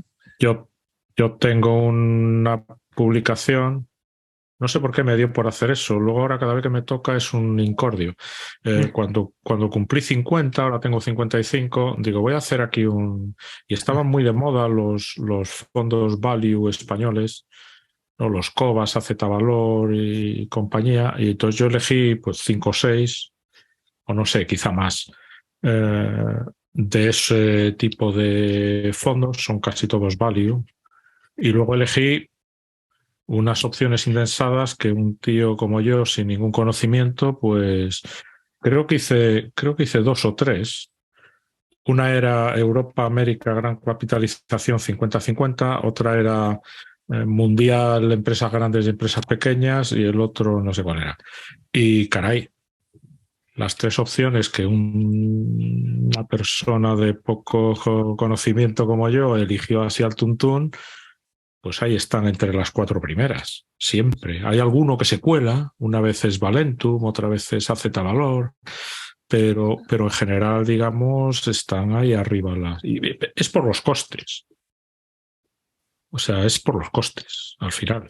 Por eso, bueno. Por los costes y porque vender es muy difícil. Entonces, al vender, generalmente te limitas las ganancias y te reduce la rentabilidad final. Se supone... Te obliga al vender, te refieres al regulador que te obliga a hacer también esas ventas, ¿no? No, o algún gestor de fondo activo compra las acciones y luego las vende. Es que un gestor de fondos realmente en España es muy difícil que sea pasivo, ¿no? Porque con las reglas estas famosas que tienes, que no puedes a priori superar el 10% en cada empresa, claro, cuando creces te obligan a vender. Pero eso es un horror. Siempre compran y venden, o sea, no cada día, pero rotan, la idea es invertir a medio plazo. Rotan bastante. Hacen mucho trading. Efectivamente, sí, hacen un poquito de... Pero aparte de eso, los costes también los frenan y es un poquito de cada, ¿no? Sí. Luego, esto también lo contaba Peter Lynch en uno de sus libros y era... Usted como inversor particular tiene muchas ventajas sobre mi inversor profesional. Y es que... y el tío contaba algunas. Una de ellas era muy graciosa. Era sobre una empresa que a él le gustaba mucho, que se llamaba La Quinta Inns, que eran moteles. Y el tío decía que eso era el tal y el cual. Entonces el tío dice, bueno, entonces yo en el fondo, ¿qué hago? ¿Compro La Quinta Inns, ahí a saco, o compro IBM? Porque cuando La Quinta Inns pegue un bajón, mi jefe va a venir a decirme... No, que qué pasa, dice, si compro IBM, me dice qué pasa con IBM. Si compro la Quinta Inns, me dice qué pasa contigo. What's wrong with you, ¿no? En inglés. Y muchas otras cosas. Y en España hay límites, porcentajes máximos por posición y demás. Entonces, el inversor particular, yo creo que Gregorio está bastante diversificado, tendrá muchas posiciones y muchas empresas, pero que si tú en un momento dado decides comprar, ¿sabes?, 50% red eléctrica y el otro 50% entre tal, que quieres mezclar indexados con acciones de dividendos. Eso, claro, concentrar tanto yo no lo recomiendo. Bueno, o sea, me parece válido para el que quiera, pero eso no lo recomiendo. Sí. No, yo tampoco, pero quiero decir, tú lo puedes hacer. En fondo no, claro. Tú te puedes forrar solo invirtiendo en Tesla. El gestor. Pero eso ya es más difícil que salga bien, la verdad. Eso ya. Es suerte. Sí. Le das más. Pero yo qué sé, si ves una oportunidad realmente buena a un precio de derribo, pues puedes meter un 10-15% a lo mejor, sin meter un 50%. Hablábamos el otro día, por ejemplo, con el petróleo, ¿no? Cuando el contango estuvo en negativo. Sí, claro. Pues ahí era una oportunidad clara. Clarísima. Y pocos se forraron con eso, ¿eh? O ninguno. Sí.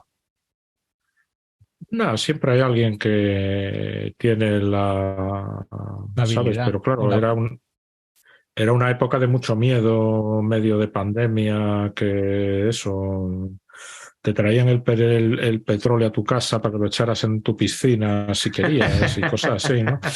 Pero efectivamente las oportunidades históricas de esta no me la puedo perder, pues vienen cada bastantes años. Esa quizás sea una de ellas.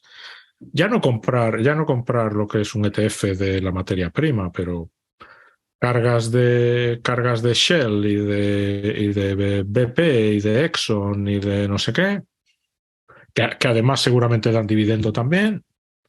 Y el petróleo, eso de que se va a acabar el mes que viene, pues es una filfa. Yo no digo que dure 100 años, pero 30 me atrevo a decir que sí, incluso 50. Lo dicho al principio, es que ahora estamos tirando de carbón, que el carbón ya había pasado la historia y es súper contaminante y emite dióxido de azufre y no sé qué rollos más. Ahora en Alemania están quemando carbón como que no hubiera un mañana. Bueno, yo ahora de carbón he escuchado que ya no contamina tanto, ¿no? Que dicen, no, que los nuevos sistemas para la retención de gases y del azufre y demás, te sale una nueva teoría. Es cierto, aquí al lado de donde vivo hay un sitio que se llama Didcot, había una térmica de carbón que recibían muchísimas quejas de Suecia porque creaban lluvia ácida. Y entonces, pues llegaron a una especie de acuerdo, también entraron los gobiernos, llegaron a una especie de acuerdo de procesar el carbón antes de quemarlo para quitarle nitrógeno, azufre y demás. Y luego, efectivamente, hay maneras de filtrar esas sustancias y tal. Esa central la demolieron con explosivos, la parte de carbón. Y yo creo que ahora el gobierno británico le está entrando el canguelo, porque el invierno ha sido suave, pero como venga un invierno fuerte, pues ya hubo por lo visto un par de días donde hay un protocolo de emergencia donde le dices a las industrias que paren ya porque se viene la red abajo. Y hubo un par de veces que ya se ha estado ahí cerca.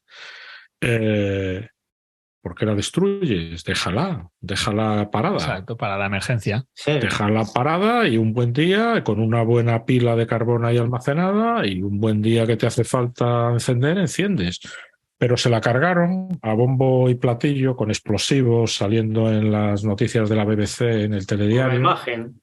Sí, como que hacían una de romanos, ¿no? De lo ecologistas que son y todo este tipo de historias. Pero eso, que si el carbón está volviendo, se va a marchar el petróleo mañana. O sea, pues no me lo creo. En fin, quizá me voy por las ramas. Vamos a seguir y quedan un par de preguntitas. Pásatelas de cogollos y que ya las hemos hecho realmente. O sea. Sí, vamos a hacer una aquí de fondo perdido porque las otras prácticamente ya las hemos contestado. Bueno, un par. Gregorio. ¿Vale? Que dice, la primera, bueno, sobre las letras del Tesoro, que dice que con tanta publicidad en prensa y bancos no cree que van a ser las siguientes preferentes. Bueno, también te da las gracias, por supuesto. No, eso no lo creo. No, ¿verdad? Yo no son... No. Eso tampoco. O sea, se cobran los intereses que se están estipulados y eso, sí. Y luego la siguiente... Es muy interesante también. Dice, ¿qué medidas tomaría si tuviese el poder para convertir a España en una potencia económica mundial? Si es que no lo hemos sido alguna vez, ¿no? Yo qué sé. Pues se puede resumir en 4. La primera es la separación de poderes. La segunda es el sistema de capitalización para las pensiones. La tercera es liberalizar el suelo. Y la cuarta es lo que llamo el fin de la pobreza impositiva, que eso es quitar los impuestos a las necesidades básicas. La comida, la ropa, la vivienda y todo esto. Porque eso es lo que le roba el tiempo a la gente. O sea, si vivir es muy barato, la gente tiene tiempo para pensar. Le suben los impuestos a las necesidades básicas para que sobrevivir sea muy difícil y a la gente ya no le quede tiempo para pensar porque se cansa con el trabajo. Y luego, Entonces, con esas cuatro se cambia el sistema. A nivel de estrategia, porque a nivel productivo se habla a veces, bueno, a los políticos les gusta que se le llene la boca de hablar de la nueva economía y una nueva estrategia productiva. Pero claro, al final habría que tomar una estrategia, ¿no? Muchos hablan algunos de dejar que el mercado sea libre, pero igual habría que potenciar, por ejemplo, pues el turismo, ¿no? Que es una industria junto con la automoción en España es la más fuerte, y la automoción es una industria aquí que está no por valor, sino por precio de mano de obra. Pero yo creo que esa decisión no la tienen que tomar los políticos. O sea, si liberalizas el suelo y bajas los impuestos en la energía, que es parte de lo que he resumido, se crearán muchas empresas de todo tipo. Y las crearán los empresarios de lo que sea mejor en cada momento. O sea, el político no tiene que decidir de qué se tienen que crear las empresas. Tiene que dejar que todo el que quiera crear una empresa, de lo que sea, lo haga. Y el tema del suelo, yo es una cosa que nunca he entendido porque los políticos no defienden eso. Hay una especulación brutal con el suelo, algo que no pasa con el agua, porque el agua es del Estado, siempre esté donde esté, aunque esté debajo de tu casa. Pero con el suelo no se permite eso, ¿no? Y hay una especulación, hay mucha gente pues que se ha hecho millonaria vendiendo los terrenos donde tenía huertos o lo que fuera, o un solar, pero luego no se permite construir una zona rústica o no se hacen planes para que se permita expandirse una ciudad donde el precio sea más alto, irte a otra, ¿no? Entonces no hay ningún interés en eso, sino que el interés parece que siga siendo en que la gente... Es que ese es uno de los mayores focos de corrupción que tenemos. Por eso hay que liberalizar el suelo. O sea, todos esos permisos para construir van con sobornos. Entonces ese es uno de nuestros grandes problemas. Es como un cuello de botella. O sea, imagínate un patio de un colegio lleno de niños, pero a los niños les dices, solo podéis jugar en este rincón. Pues claro, no pueden jugar a casi nada. Si les dices, podéis jugar en todo el patio, pues pueden jugar a muchísimas cosas. Pues los juegos son el equivalente a los negocios y las empresas en la vida real. España es un país, además, que tiene abundancia de suelo. O sea, pero no es que la población sea... Incluso aquí en Inglaterra se extendió la narrativa, sobre todo en el sudeste del país, que es la zona más poblada, donde está Londres y demás. Se extendió la narrativa de que sobraba más gente y de que estábamos hormigonando, digamos, el país. Y claro, siempre sale alguna mente lúcida. Y planteaba esta persona la pregunta, ¿qué proporción del territorio británico se cree usted que está ocupada por edificios, carreteras, hormigón y no sé qué? Y entonces la gente decía, pues el 25%, la respuesta era el 3%. Y entonces es increíble lo que... Y uno de los vídeos tuyos, Gregorio, que me gustó más es cómo hemos convertido una necesidad básica en un activo de inversión. Y en España el ladrillo gusta muchísimo como activo de inversión. Sí. Es decir, a nadie se le ocurriría invertir, no sé, en pimientos o en patatas, que son comida y son una necesidad básica. Sin embargo, la vivienda, que también lo es, a nadie le importa que eso sea... Y luego la gente joven básicamente está expulsada del mercado, no pueden tener vivienda en propiedad, que se vayan olvidando. Yo estoy en ese proceso con... ¿Perdona? Como en Argentina, vamos, que allí ni existen las hipotecas ya. Pues es que aquí, yo, no sé, por poner anécdota personal, ¿no? Una hija mía tiene 28, la criatura, no es que tenga 16, y anda la mujer a ver si, no, que es igual, quería yo tener un pequeño apartamento para mí y tal. Y hemos estado echando una mirada Y el último invento, para que pueda la gente medio entrar, es te venden un trozo. Tú te compras el apartamento y te venden el 20%. Joder. Claro, te cuesta 80.000 pavos, libras, que ya está bien. Por el 20%. En fin, sería un precio razonable para el apartamento entero. Y te crees que es tuyo, ¿no? Con 80.000 libras, te crees que es tuyo y tienes el 20%. Claro, te venden el 25% y tienes que pagar una renta a no sé quién que tiene el otro 75%. O sea, es una especie de timo de la estampita. Son locuras. Claro, los que medio leemos y escribimos y sabemos calcular un porcentaje, pues dices 80.000, 25%, 8 por 4, 32. 320 y pico mil por un apartamento de una habitación, yo no pago. Porque es el precio total del está, luego a la vez, o sea, es como reunir las desventajas de ser propietario y de ser inquilino. Porque a veces dicen, no, una solución híbrida y la gente se piensa, bueno, reúne las ventajas de ambas. No, en muchas ocasiones reúne las desventajas. Entonces, eso es una cosa que aquí es enormemente común y no sé, lo del ladrillo, porque aquí también hay mucho de lo de querer comprar casas. También hay inversores que directamente las compran para alquilar, pero caramba, es una necesidad y no sé.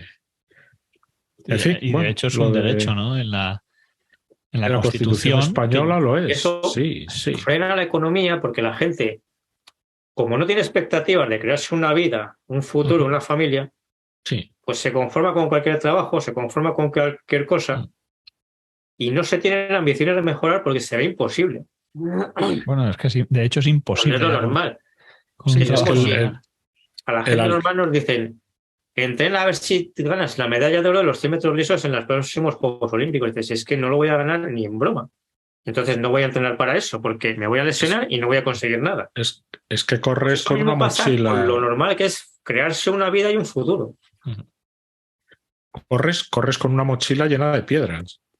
Entonces, claro. También mucha gente joven dice, bueno, ahorrar, invertir. Si pago de renta, ¿sabes? 1.200 euros al mes y gano 1.800, pues con lo que me queda. ¿Cómo vas a ahorrar? Copas y cañas con los amigos y. Claro, pero es que muchos no llegan ni a eso, porque dicen, si es que tengo un trabajo que es un churro, pero es que por mucho que me esfuerce no voy a vivir mejor, pues no me esfuerzo ni por tener trabajos mejores. Cierto. Ni por promocionarme en mi trabajo ni nada de eso. Hay una desmotivación. Las ilusiones y sin ilusiones no se crea una vida.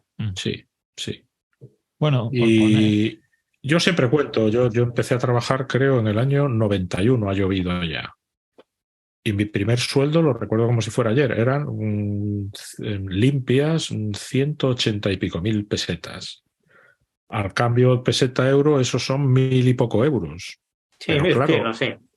Pero hablamos del año 91.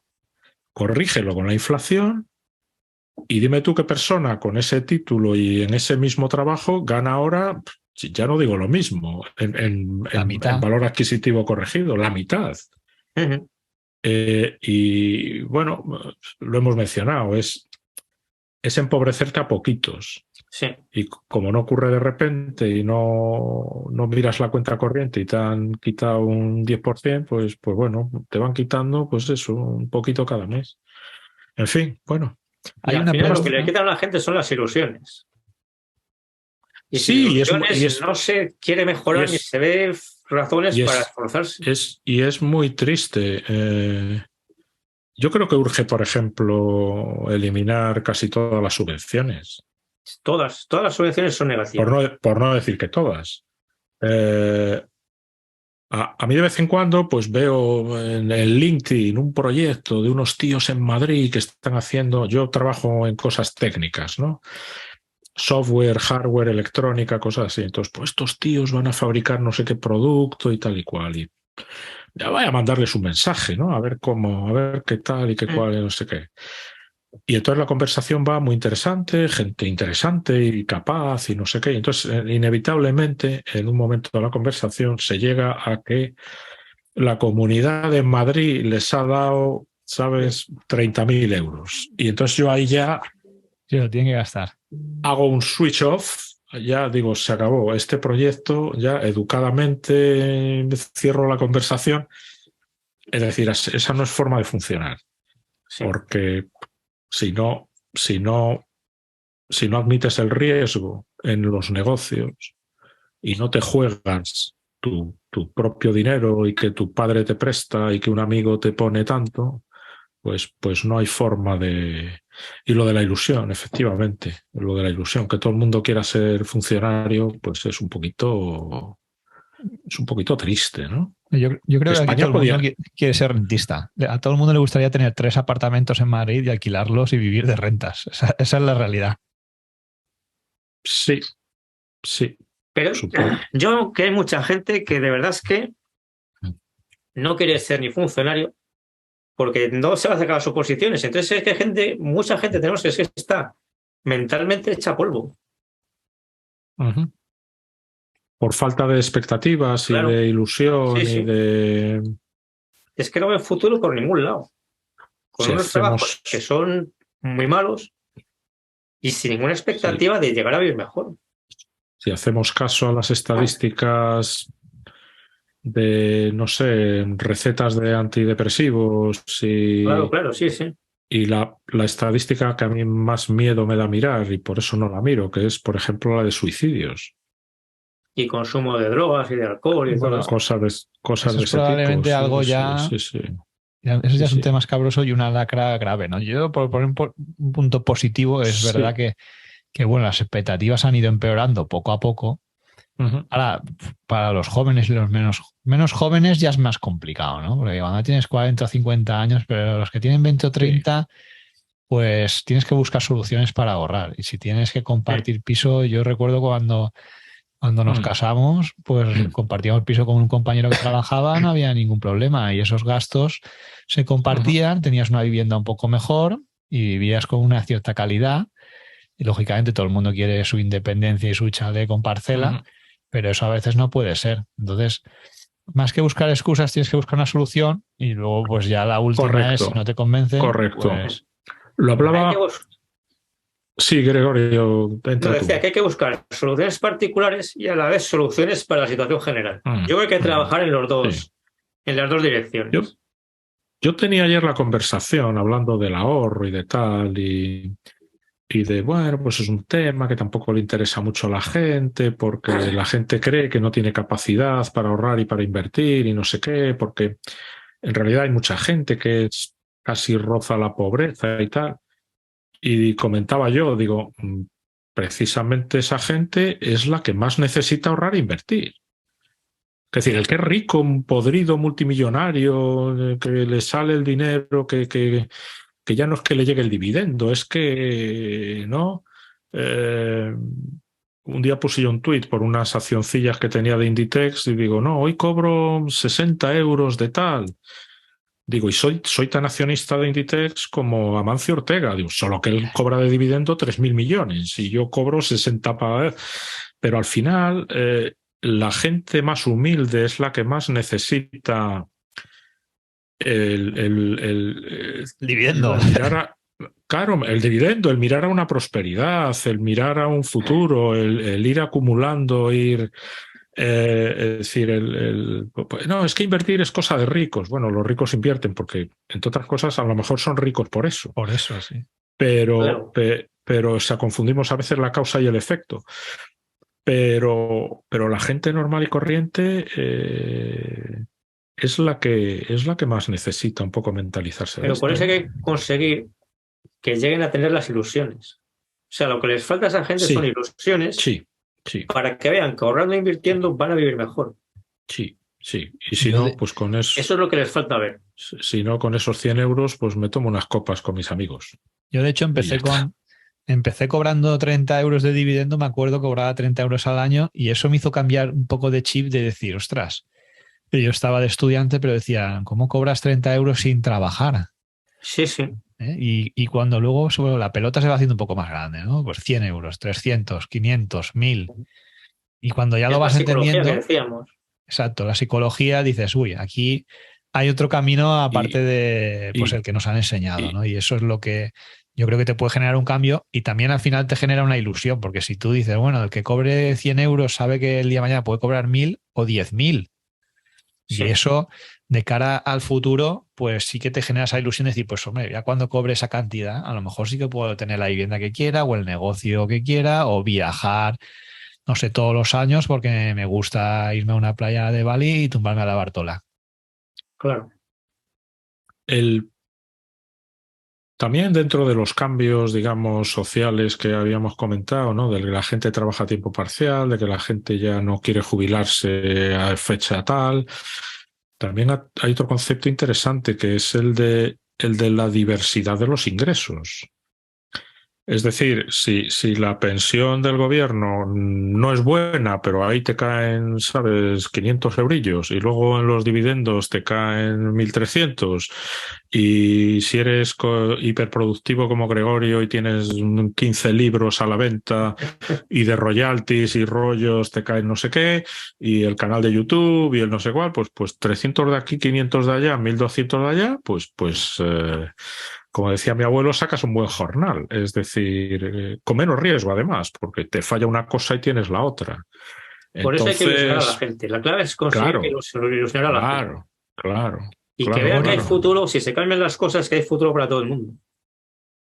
La última pregunta, sí, Gregorio, perdona, es, y vamos cerrando ya para no quitar más tiempo, nuestro amigo Quixote pregunta sobre, yo creo que tiene bastantes seguidores en México y en Latinoamérica, y pregunta por la situación por allí, ¿no? Y bueno, creo que se refiere principalmente al tema político y lo que has comentado pues de la separación de poderes, la libertad y los problemas que tienen allí para progresar, ¿no? No sé qué opinión tienes al respecto, si crees que ahí hay solución o todavía están peor que en España. Bueno, no es que tenga datos. Claro, conozco mejor España, quiero decir. Por lo que yo veo, sí creo que en México está peor que en España. Pero igualmente hay solución. O sea, la clave está en que todo el mundo se dé cuenta que lo importante es la corrupción y reducirla a todos los niveles. O sea, la mentalidad, bueno, pues como los políticos roban, pues vamos a aceptar las pequeñas corrupciones de la gente, eso lo que hace es agravar la situación. Entonces hay que ser inflexible con la corrupción a todos los niveles. Y eso va regenerando la sociedad y va regenerando también a los políticos, aunque más lentamente. Pero bueno, si se hiciese eso muy rápido, también los políticos se regenerarían muy rápido. Entonces, hay que olvidar las cortinas de humo y centrarse en el tema de la corrupción, que es la clave del mundo. Oye, Juan, ¿y cómo ven los británicos, los anglosajones, desde donde estás tú, la parte americana, ¿no? Porque aquí en España a veces se nos ha criticado pues, por las colonias famosas, pero bien es cierto que los ingleses llegaron y allá donde iban arrasaban con todo, no dejaban títere con cabeza. Y luego, en cambio, a ellos no han tenido críticas tan duras. Son muy buenos haciendo publicidad y relaciones públicas. Y entonces, pues eso, critican la conquista española de Latinoamérica y, a ver, básicamente los británicos extinguieron a los aborígenes norteamericanos. Quedan 4 en unas reservas, ¿vale? Y tú vas a Latinoamérica y ves que hay gente con rasgos, ¿no? Incas o aztecas o originales. Es decir, hubo mucho maltrato y mucho, en fin, pues como casi toda conquista, desgraciadamente. Pero no fue tanto. Son muy buenos esquivando las preguntas y haciendo relaciones públicas. Luego, de todas formas, a los americanos los británicos miran a los americanos un poquito por encima del hombro, ¿no? Como que son, curiosamente, y son un país más rico y más, como que no tienen ese glamour y esa tradición. Y los americanos, a su vez, admiran ciertas cosas de aquí. La monarquía, una de ellas, curiosamente. Fíjate. La monarquía es súper popular allí. Como que echan de menos esa cosa tradicional. Sobre lo que hablabais de Latinoamérica, yo tampoco conozco muy bien Latinoamérica. El país con el que tuve y tengo más conexiones con Perú. Y Perú hubo un momento donde se veía que podía enganchar una época de prosperidad y estaba haciéndolo bien económicamente, incluso con políticos presuntamente de izquierdas. Es decir, hubo una serie de presidentes que más o menos lo hicieron bien. Lo que pasa es que la corrupción es endémica. Lo que tiene Perú de bueno, se lo digo yo a un amigo peruano con el que sigo en contacto, digo, hombre, es que ahí sois la leche. Ahí todo presidente de Perú que se precie acaba en prisión. Y que ya nos gustaría en Europa, que aquí golfos Eso es verdad. que aquí golfos hay a mansalva, ¿eh? Todos, pero o sea, desde Fujimori en adelante, salvo Alan García, que cuando lo fueron a detener se suicidó. Qué curioso, llegó la policía, tiene que venir con nosotros y tal. Nada, deme un momento que recojo unas cosas. El tío fue al despacho y se dio un tiro. Y por eso no está en la cárcel. Pero el resto todos, desde Kuczynski hasta... Pero Perú tuvo una época donde, de hecho, las cifras macroeconómicas eran de lo mejorcito, se estaban ya codeando con países que Sí, Chile. No, a mí es un país que me encanta, y mi hija vivía allí, de ahí me viene un poco la conexión. Pero es como el dicho aquel de Brasil es el país del futuro, dice, y siempre lo será. Es decir, Sí. Es una pena, pero estos países sería muy bueno que consiguiesen mejorar. Yo creo que están mejor que hace 20 o 30 años, por ejemplo. Sí. Pero tendrían que mejorar más rápido aún. Y luego hay países que yo no he estado, por ejemplo, pero mi mujer fue a Buenos Aires y dice, y llegas allí, dice, ¿y te crees que estás en París o en Austria? ¿No? O sea, les dura la grandeza a nivel arquitectónico y les dura la grandeza de cuando eran el país más rico del mundo allá por el siglo XIX. Pero es que desde entonces no han dado una derechas. O sea, desde que empezaron con... Y a mí es algo que nunca dejará de sorprenderme, y ahora las ideologías de izquierdas están comiéndose el continente, ¿no? Que la gente siga creyendo en el comunismo es algo que no deja de maravillarme, ¿no? Porque, no sé, es que no ha funcionado en ninguna parte. Y es una especie de esto que no funciona, vamos a intentarlo otra vez. No, como que no hubiera quedado ya demostrado. Es como mucha desesperación, yo veo. Que por ahí sí, es posible. El caso de Perú tiene cierta explicación. Cuando ganó Castillo, lo que sucede también en Perú es que de manera secular, desde el Imperio Español, los cholitos que llaman allí, o la gente que vive en la sierra, pues aparte de estar marginados, o sea, en Lima es como que el país se acababa en Lima y otras 3 o 4 ciudades grandes. La persona que vive en una zona rural, en los Andes, pues no cuenta para nada. Ahí no hay educación, ni hay infraestructura, ni hay... O sea, en la época del COVID es que se te rompía el corazón. Había gente que se fue de Lima hacia sus pueblos, algunos de ellos andando, y gente que murió por el camino, de hambre, o sea, dices, madre mía, es decir, es otro mundo, pero aparte de eso, el gobierno y lo que es Lima se ha olvidado enormemente de que esas personas son también peruanos. Entonces, se ha creado un resentimiento y un sentimiento de estar marginado y de ser ciudadano de segunda o tercera clase, y claro, son muchos. Y entonces a la hora de votar, pues cualquiera que va allí prometiendo cosas en plan populista, pues puede ganar unas elecciones. Fácil, prometer es fácil, ¿no? Que vas a salir de la miseria con 4 subsidios, es bien sencillo. Luego cumplirlo es lo que es imposible.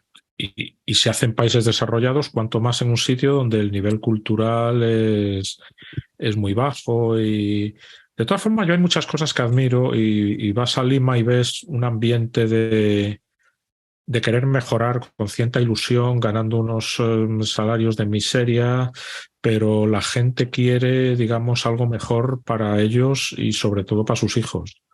Y eso se ve, se palpa en el ambiente, se ve una energía y se ve ¿no? Se ve una dedicación y otra cosa que se ve, que también, digamos, es para reflexionar, es la invasión que hubo de venezolanos.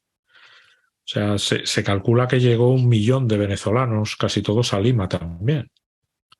Y yo no distingo los acentos, pero mi amigo peruano dice, mira, venezolano, y le pregunta, ¿no?, al tío que te trae las consumiciones, oye, ¿tú de dónde eres? Y empiezas a hablar un poco.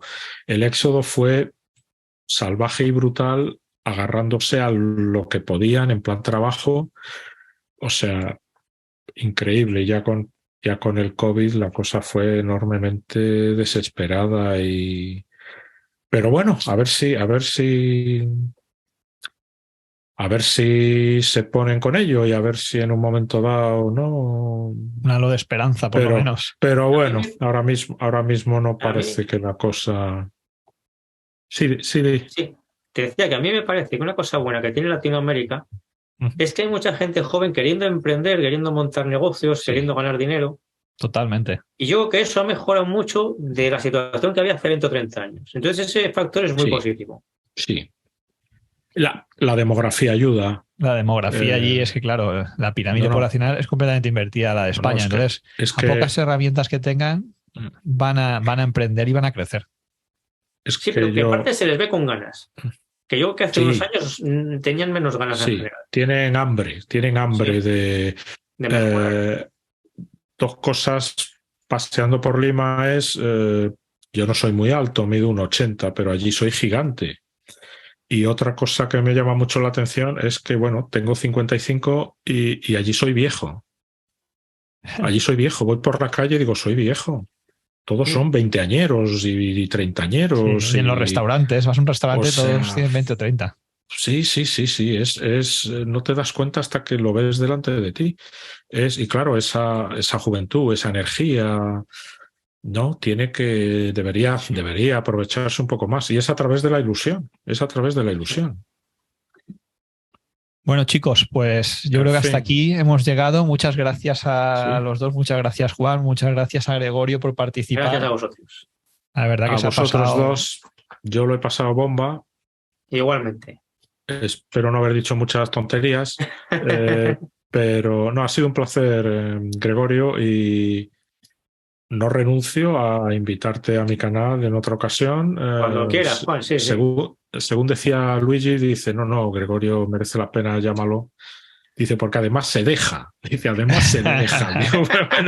bueno, digo, porque yo no te conocía personalmente ni tenía un contacto directo contigo, ¿no? Pero bueno, ahora ya hemos hecho las presentaciones y muchas gracias por toda la labor, por todos los libros, por el canal, porque bueno, se puede estar de acuerdo, en desacuerdo, cada uno tiene su estilo de inversión y bueno, tampoco hay que pedir perdón por hacer con tu dinero lo que mejor te parece, ¿no? Pasa lo que te decía con la política, que tiene que haber muchos partidos porque tiene que haber mucha variedad de opiniones representadas.